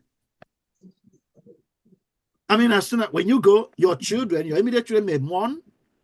But once your children disappear from the scene, nothing. Earth has no Connect, no remember, nothing, no memory, nothing that you are here. People can, when they mention, have you heard the name Socrates? You heard the name Aristotle? Yes. How long ago did they live? Hundreds of years. Hundreds of years. And your granddad, when did he live? When did he depart this earth? My granddad probably left, I don't know whether it's up to 200 years ago, 100 years ago. And I can't even remember his name. You know, people live here, and there are people that have left here that their name will not be forgotten forever. The name Nelson Mandela is here. And you'll never forget Nelson Mandela. It doesn't matter how many generations come in the future.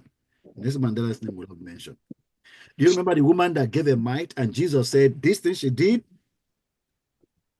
Generations to come will always remember her for what she just did.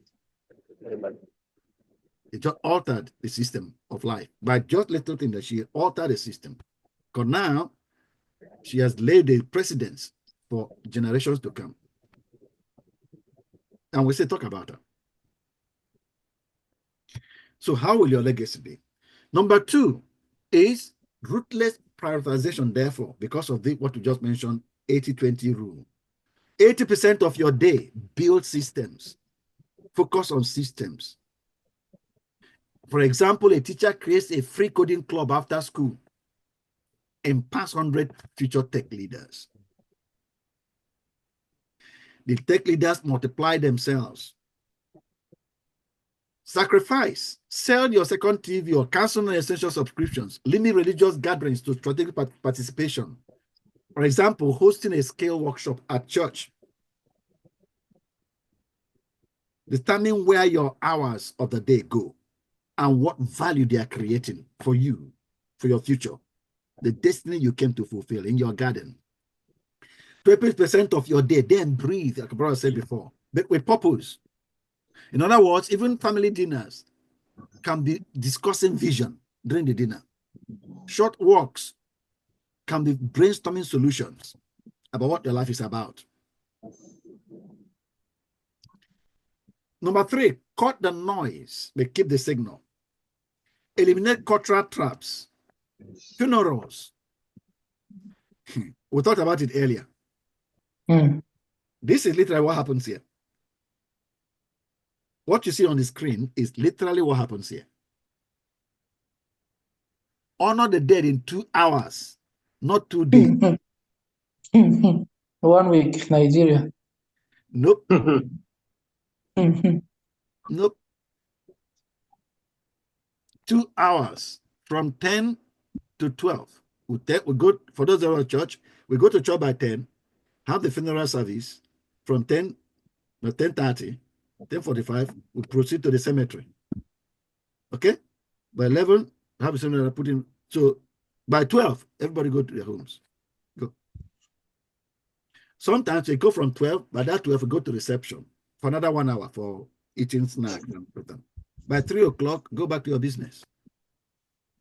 We finished. And I mean it, we finished, completely finished.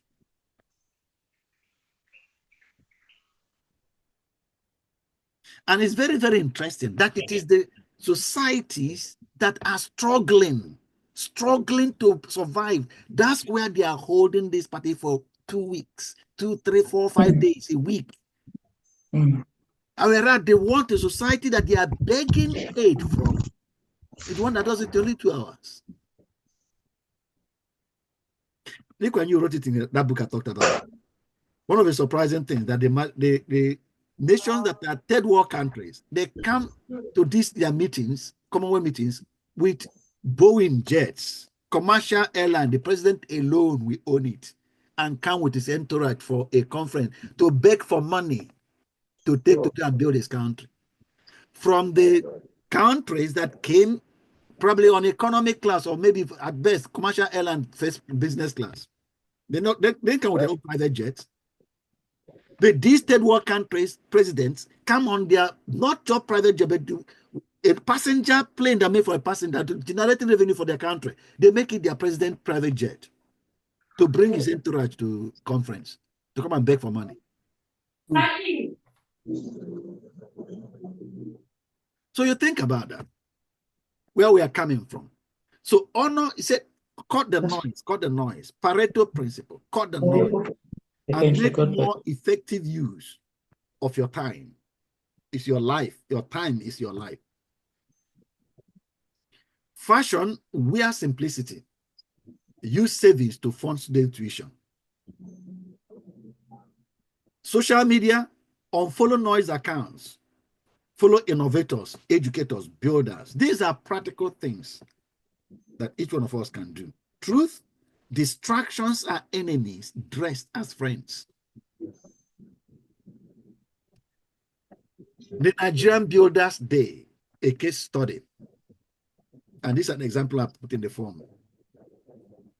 1 hour planning session, 5 a.m. Review goals. 7 a.m. teach a vocational class. 12 p.m. lunch with a protege.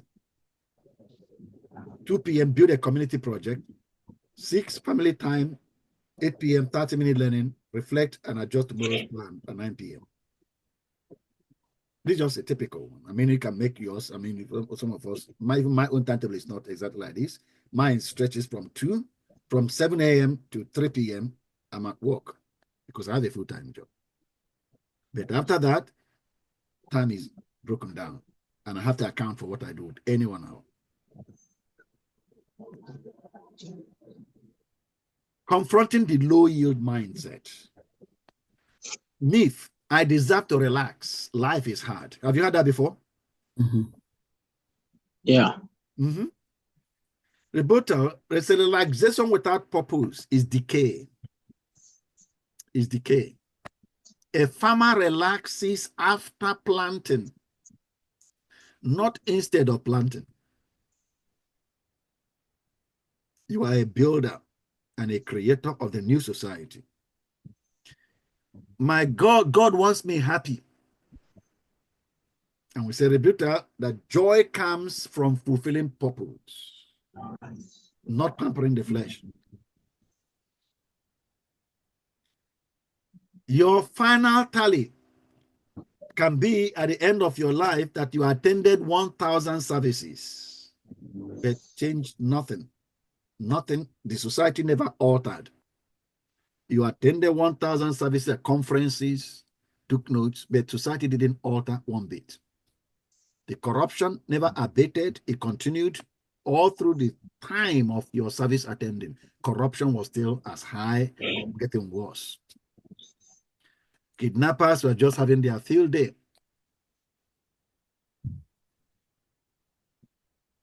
Legendary is that I turned my street into a tech hub, and my kids into innovators, and my faith into action. I mobilized my street for change.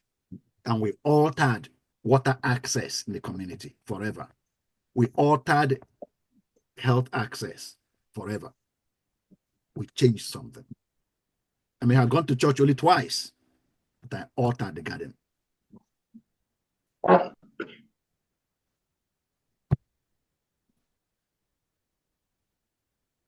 And now I'm looking forward to the time that the comments that will be coming from our churches and our pastors and our leaders, particularly, I mean, those of all Christians, what they're more concerned is what did you alter in society than how many times have you, what church attendance, how much church attendance you have.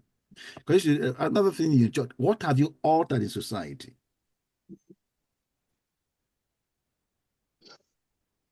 We are more concerned that the guy is missing his or her destiny than he wasn't present in church.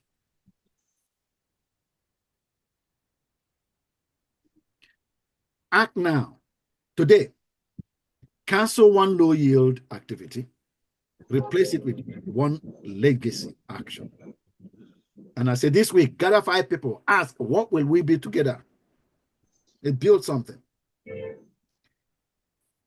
You aren't here to exist. You are here to engrave your name on eternity. So choose your trade wisely. Engineering tomorrow, today. You will see this illustrated in your and then you ask a question about this in the exercise. Leaders don't react, they architect. Their currency is the future. To live as God designed, crafting realities from divine imagination, you must adopt a future-oriented mindset. And I said, look at how to do it. First of all, define your 5-year wildest dream. And this is part of what we've covered already. Get a fantasy, have a vision of Nigeria in 5 years if you shaped it. So if you took responsibility to shape Nigeria, how it will be, how will you want it to come out in 5 years' time? Maybe start with your society, your community. You take responsibility. I'm going to shape it. Every aspect of it. You have unlimited resources to shape it. How will you want it to come out? Define that picture. Paint that picture clearly. Use pictures. Use some collages, photographs or clips. Get cut and paste and paint the picture of how the society will be in 5 years if you shaped it. And I give you an example. The village, 24/7 power, a tech hub, 0 out-of-school children. Maybe in legacy, 100 youth mentored, leading thriving businesses. That's what the picture is. You can see the picture. Faith in action. Your church funds a hospital, not just funding crusades. Write it down. By 2030, I will write down what the concrete action will be, the state of things in 2030. And I said, then from there, reverse engineer to your present. For example, to end healthcare gaps in your state by 2030, by year 1, you're going to train 10 community health workers. Year 3, partner with diaspora doctors for virtual clinics. And year 5, launch a mobile diagnostic van. So daily, your passion is not what is urgent, what must be, no, but what's essential for 2030. Because we must hit that target, 2030. We must hit it. Cultivate a 10-year lens that you look into the future. Before acting, ask a question, how will this choice impact my 2035 self? The way I should be looking in 2035. This thing I want to do now, how will it impact it? Finances, invest 20% of income in assets, land, education, not just tithes, health, swipe rightly TV, swap it for 30 minutes walk to ensure vitality for future projects. Relationships, mentor 2 youths monthly. They are future collaborators. Okay? Lead like God. Build systems, not spectacles. The power of God is at work in us. That's Ephesians 3:20. To him who is able to do immeasurably more than all that we can ask or think, according to his power that is at work in us. Is at work in us. Therefore, that blueprint, Ephesians 3:22, make you mobilize turn prayer groups into solution labs. When you come there, the power of God is at work in us. We pray and then we listen. And we talk to one another and look at what is God bringing to our minds. What picture, what is it trying to paint on how this thing should be? We write. It is action. We pray, then we listen, then we think. We allow him to put thoughts, then we write. Before we come out of that prayer session, we have solutions. We have solutions. If we adopt this model, you will never go to a prayer meeting and come out from a prayer meeting without solutions. Because God is not dumb. He talks. He talks. Leverage that redirect 80% of event budgets, for example, conferences, to vocational centers. And then multiply, I say, train others to replicate your vision. For example, a farmer teaching 10 others drought-resistant techniques. And then kill short-termism, things that only happen for a very short time. complaints about roads, organize the community fix-up. And then so many others, endless choir rehearsals, use basic skill to fundraise for school labs. Gossip field meetings, host 30-minute vision huddles to track progress. You have more, and it's our time now, so I'm going to be ending here, but you have more. I sent you documents that has the rest of this presentation and more in it. So I expect you to go through those documents that I sent you, and then the form I already given you to work on, and the one I'm going to send you either later today or tomorrow for the week. So before I finish, I'm going to just stop it here for now because our time is up. Yeah, this is also in your form. It's one of the questions you have to do in your form. 2030 vision. That by 2030, this is what I'm going to be doing. This is the way my life will be. It's part of the things I'm going to answer. Okay? Do you have any question on what we've done so far today?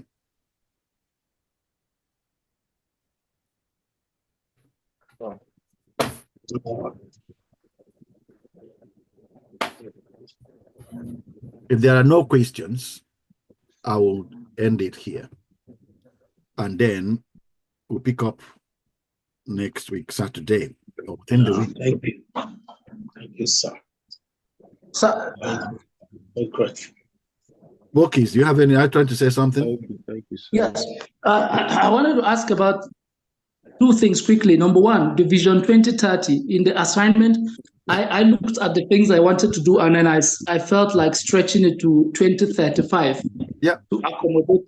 I don't know whether that was wrong. That's fine. 2035 is 10 years. And on one of the slides, I still have a 10 years lens. Yeah. And I break it down. So you can put a mass where it's going to reach 2025 or 2030, the way it will look at 2035.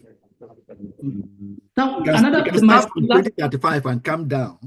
2035 is going to be like this, then 2030 will be like this, then the next one, carry on, yeah.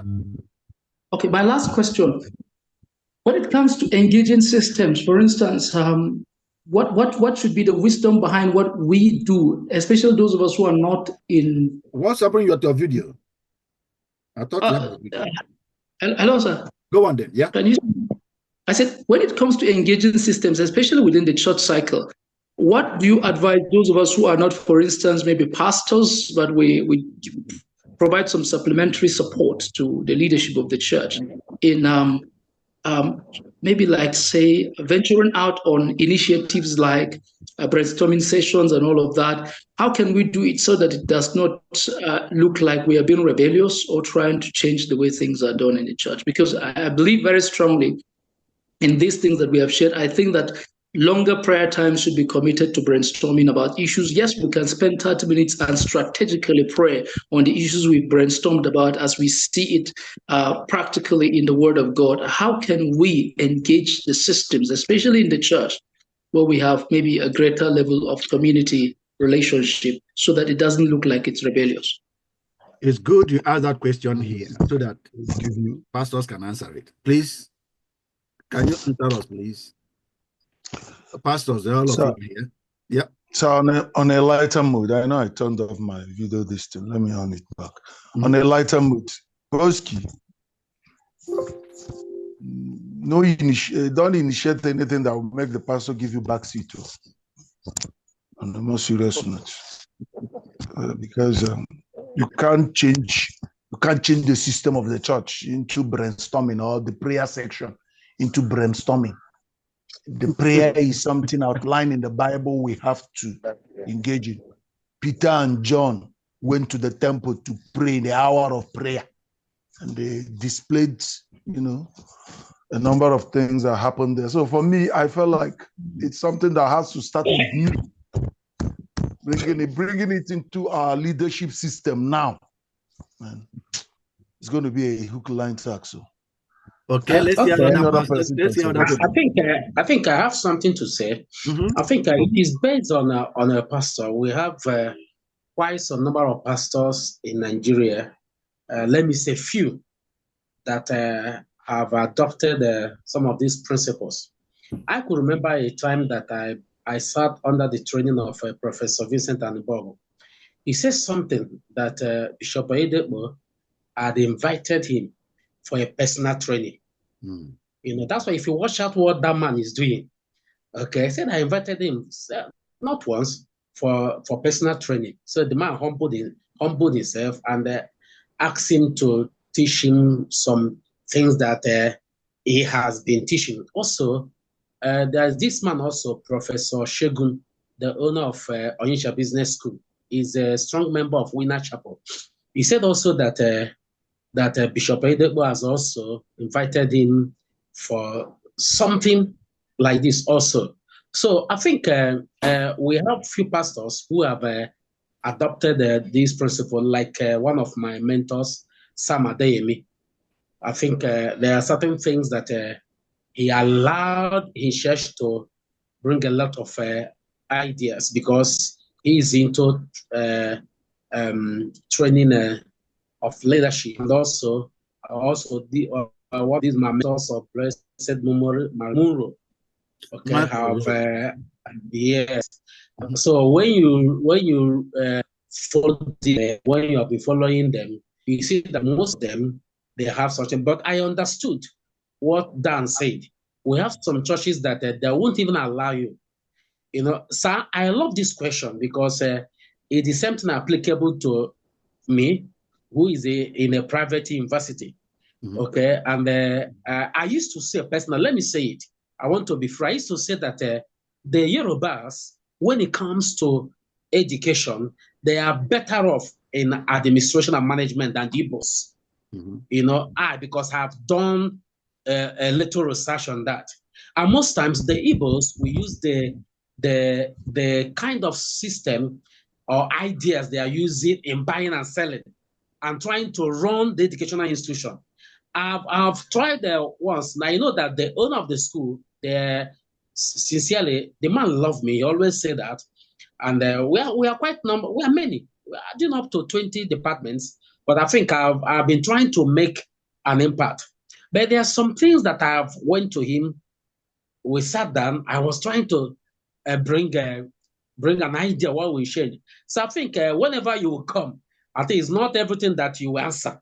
Now, to me personally, because there are certain things I want to interact with you in that angle that probably you will give me an idea. But I think I'm getting some few ideas. So it's a big challenge also regarding to what even Dan said in that aspect. Apart from when you have a leader who have opened up himself for such thing, but we have them, but they are few. Thank you, sir. Okay. Does any other pastor want to contribute? I want to say something. Yeah, my own contribution. Wait, is that, Ben, wait. David is talking, please. Thank you, sir. All right, the question is very good. You know, this a vision need to sell. So there is need for somebody to sell your vision the way people will buy. To me, like in our church, we, if you bring up a kind of a positive thing that will not affect the church negatively. Say so David, when you talk and do it like that, your voice goes off the mic and we stop hearing what you're saying. Then when you come back, that's what I'm saying. Can you hold it like that and talk continuously so we can hear everything you're saying? Okay, sir.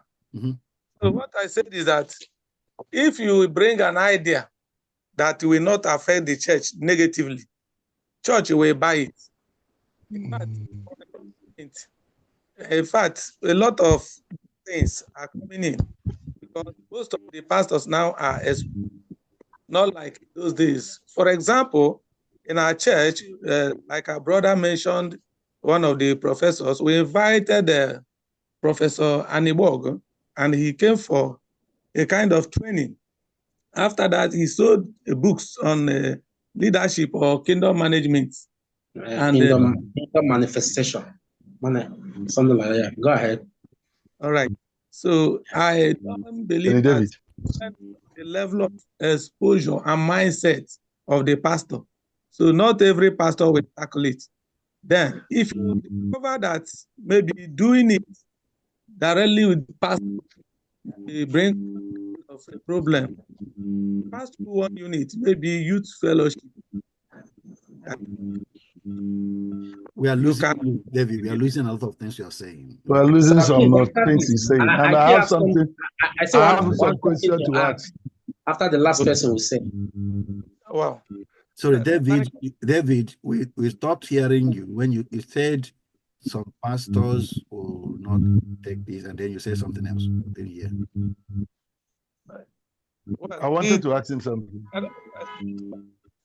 Something is, your gadget is disappointing you, David. Yeah. I can't hear you.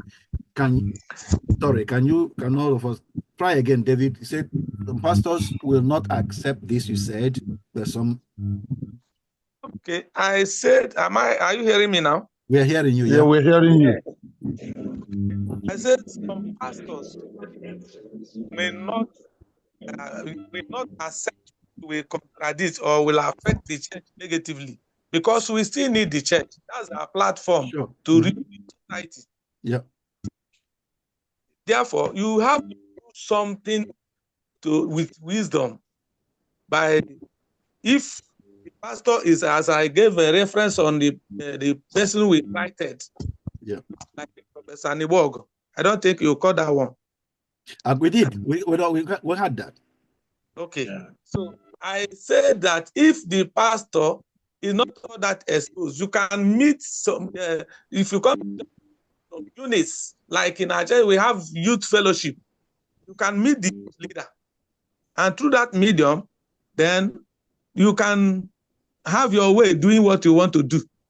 So I think David, I want to ask you something, sir. Okay. So I want to ask that David. Yes. Please, in line with what Posky, asked, is it possible for a church to actually cut down night vigil, as in bring in instead of this night vigil thing, or let me say a more popular one, this prayer section, into brainstorming, coming up with ideas that would transform both life and society? Do you think the church, our church in Nigeria, could accept somebody coming up with that idea when it is our moment or time of prayer meeting? And you want to replace it now with brainstorming, sir? Is it something you can accept? No, yes. See, the Bible made it clear that there is time for everything. Yeah. There is time for everything. So, about managing our senses and meaning managing our minds and managing time. So, if we can afford maximizing the time well and maximizing things, activities, none of them will clash to each other. So you can't rule out prayers because of another. Thank you. That's what I want to hear from you. Sorry, please, I have something to. Sorry, can I clarify something? Pockets, let me. Pockets, you don't need to. We understood what you said. I'm coming. Sir, please, I have another thing to say. Please, very important. With our present Brother Dean, can you allow us to talk?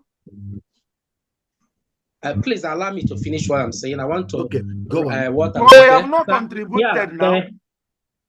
But I first talking before you, please. Carry on, Vincent. Okay, like the present BFN Bishop Ezedebogo, I worked with him for 18 years.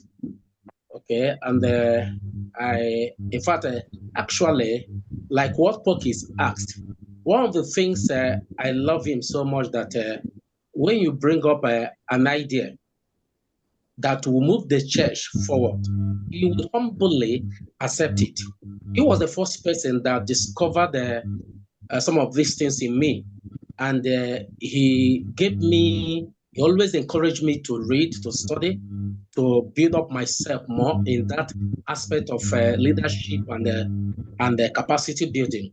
And he always asked me, I know that when we started the church, we started around with a fellowship. he called me and asked me that I should write everything that we wanted to do. Now he gave me that thing because he discovered something in me.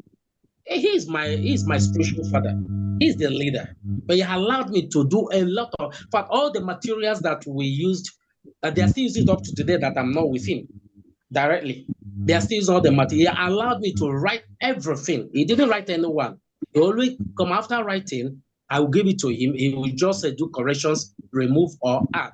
So I think, again, another thing about him is also, so now that you know him, if there's something that he learned from you, and that thing is not doing it in his church, he will stop it. He will be able to say that we have been doing this thing before in the church, and I think it's not right. So so we have some pastors who are ready to adapt to changes, to do this, to do that, whenever they learn something. And he always teach that and preach that up to today. Okay, thank you. Ben, please, you can go ahead. Huh? Ben, now remember, is Ben still here? I think he's now frozen. Can I say something? Well, we haven't answered Poki's question. Okay. That's why I wanted to clarify something. Because he wasn't talking about what the church should do. He's asking exactly. What I'm saying is, can I just say something here? Go on. Okay, go ahead. I think Dan misunderstood me a bit. Yeah. I am even saying that there is more need for prayer, but the prayer has to be focused. Yeah.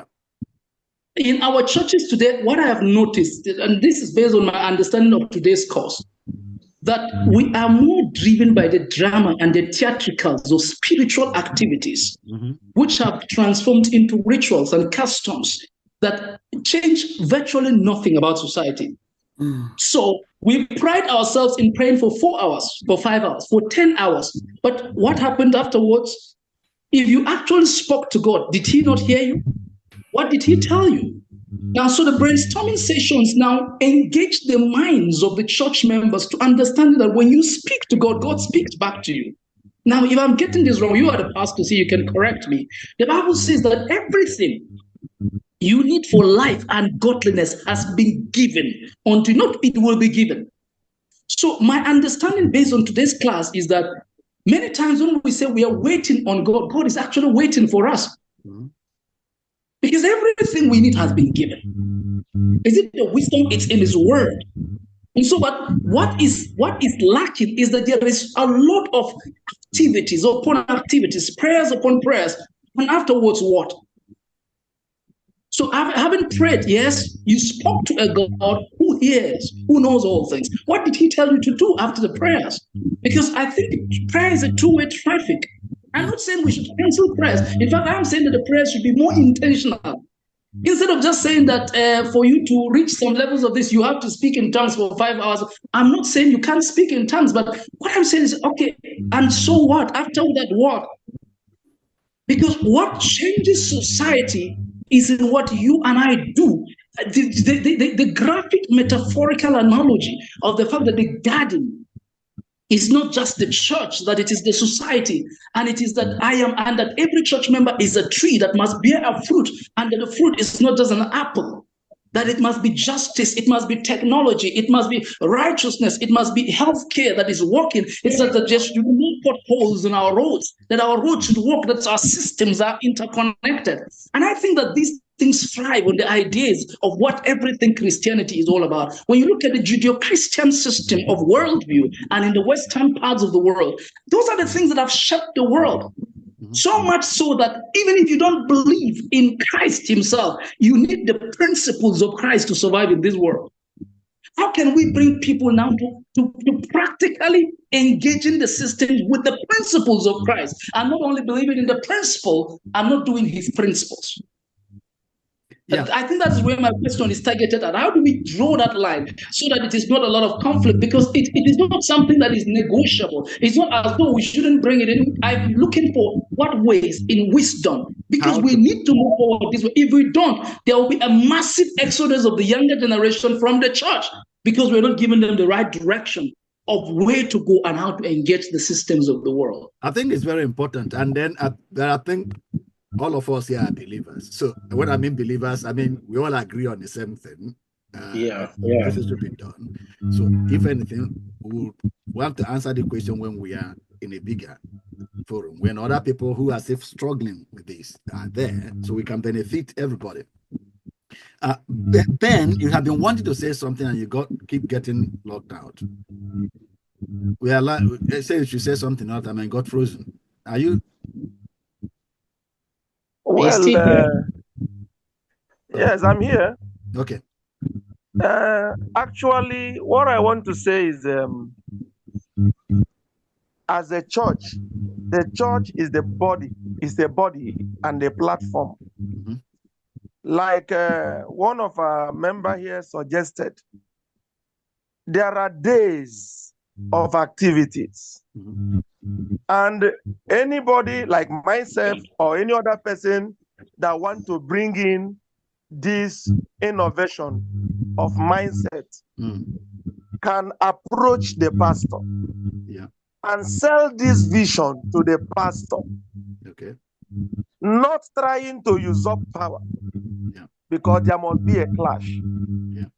Or a little opportunity is given to you, you now start introducing all this. You must liaise with the pastor. And if you find out that the pastor could not measure up with your understanding, you create your own different platform, not in the church now. Okay. You create your own different platform, because this is very important. Yeah. And now, but our main target now is to bring it into the church. Yeah. So that the church will understand that depending on prayers alone, which we have been doing for years, is not all that too much relevant now. That we will depend on principles and ideologies that will bring us to our vision accomplishment. Yeah. We must understand this, because some people don't have vision, they keep praying. Some people don't have even a focus of anything. They are just praying to fulfill obligation. So the purpose of this training for myself, for my own personal understanding, is to recreate, because we are creators. Is to rebuild, because we are builders. Yeah. Using the platform we are operating in as pastors. Yeah. As for me, I have already started, and it is working. Like every Sunday I walk to the church, what have you obtained from the assignment? I am giving assignment now in the church. It's working. For the people that don't have that full authority, because there are some pastors under authority. Yeah. Like myself, I'm the general overseer of our congregation. Okay. The authority I possess is not the same as somebody that is a subordinate to another senior pastor. Yeah. Yeah. So if you are subordinate to another senior pastor, your duty now is to pray and go to the pastor and sell this vision. Sell this. It is a vision. Sell this vision to him. Yeah. And he must understand it. And when he understands it, you have made a very great impact. Yeah. You will now partner with him to do the job successfully. Yeah. He may equally give you a free hands. Yeah. Every Tuesday is capacity training. All the youth come on Tuesday for capacity training. You can start with that. Yeah. That's my own contribution. Very good. And it's good to hear that. It's good to hear that from you. Yes. Yeah, I think Ben, based on the last question, Pokis emphasized on his question, because I didn't get it that way. I think Ben answered the question, which is very clear now. So thank you, Ben. And what Ben said now is exactly what I'm doing. Yes. This training, when I first ran it here, and with just few people, friends, and it resonated with them so much. And then when we come for prayer meeting in church, the subjects that the pastor was bringing for prayer, or not the pastor, just the pastor leadership of the church, because some of the pastor lead all the time, other people lead. But the subject, and then we have, at the beginning of the year, we started having 21 days of prayer. in the church, fasting and praying in our church. We started it with the new pastor that came. And we'll outline things to pray about. And when I started seeing that a lot of things they are praying about are the solutions, that this course offer the solutions, how to just make them happen instead of just praying about them. I presented it to the church. I did exactly what Ben is saying. I tried to connect to the church. I sent an email to the church, to the pastor. I basically sent a message. I think when I sent it, directed him, showed him, because by that time I have actually put on the website some testimonies of people that have been through the course, what they said impact it had on them. So I said, for example, look at the testimonies, and these are people in our church. All of them are from our church. They're all church members, so it can be verified. The response I got was, yeah, they agree that this has a positive impact, but they don't think it's for the church. That's the response I got. So I did exactly what Ben said. I created a different platform, which is what I'm using now. Yeah. So there's no conflict. There's no conflict at all between me and the church. I still go to church. Everything else I can do in the church, I do. But I am not running this training in the church because the church said it's not for them. No problem. Yeah. And one thing I know, God prepared me for that response before now by exposing me to a lot of other materials I've read that shaped my mentality. As I reflect back, if the church had allowed me to start doing it in the church, maybe I wouldn't have been as passionate I wanted to come to Nigeria. Yeah. Okay. So God is the one builder of the church. The church is God's church. God uses the church on earth, and all of us are laborers in his hands. And that's perfectly okay. Okay. I'm still recording, let me now stop it.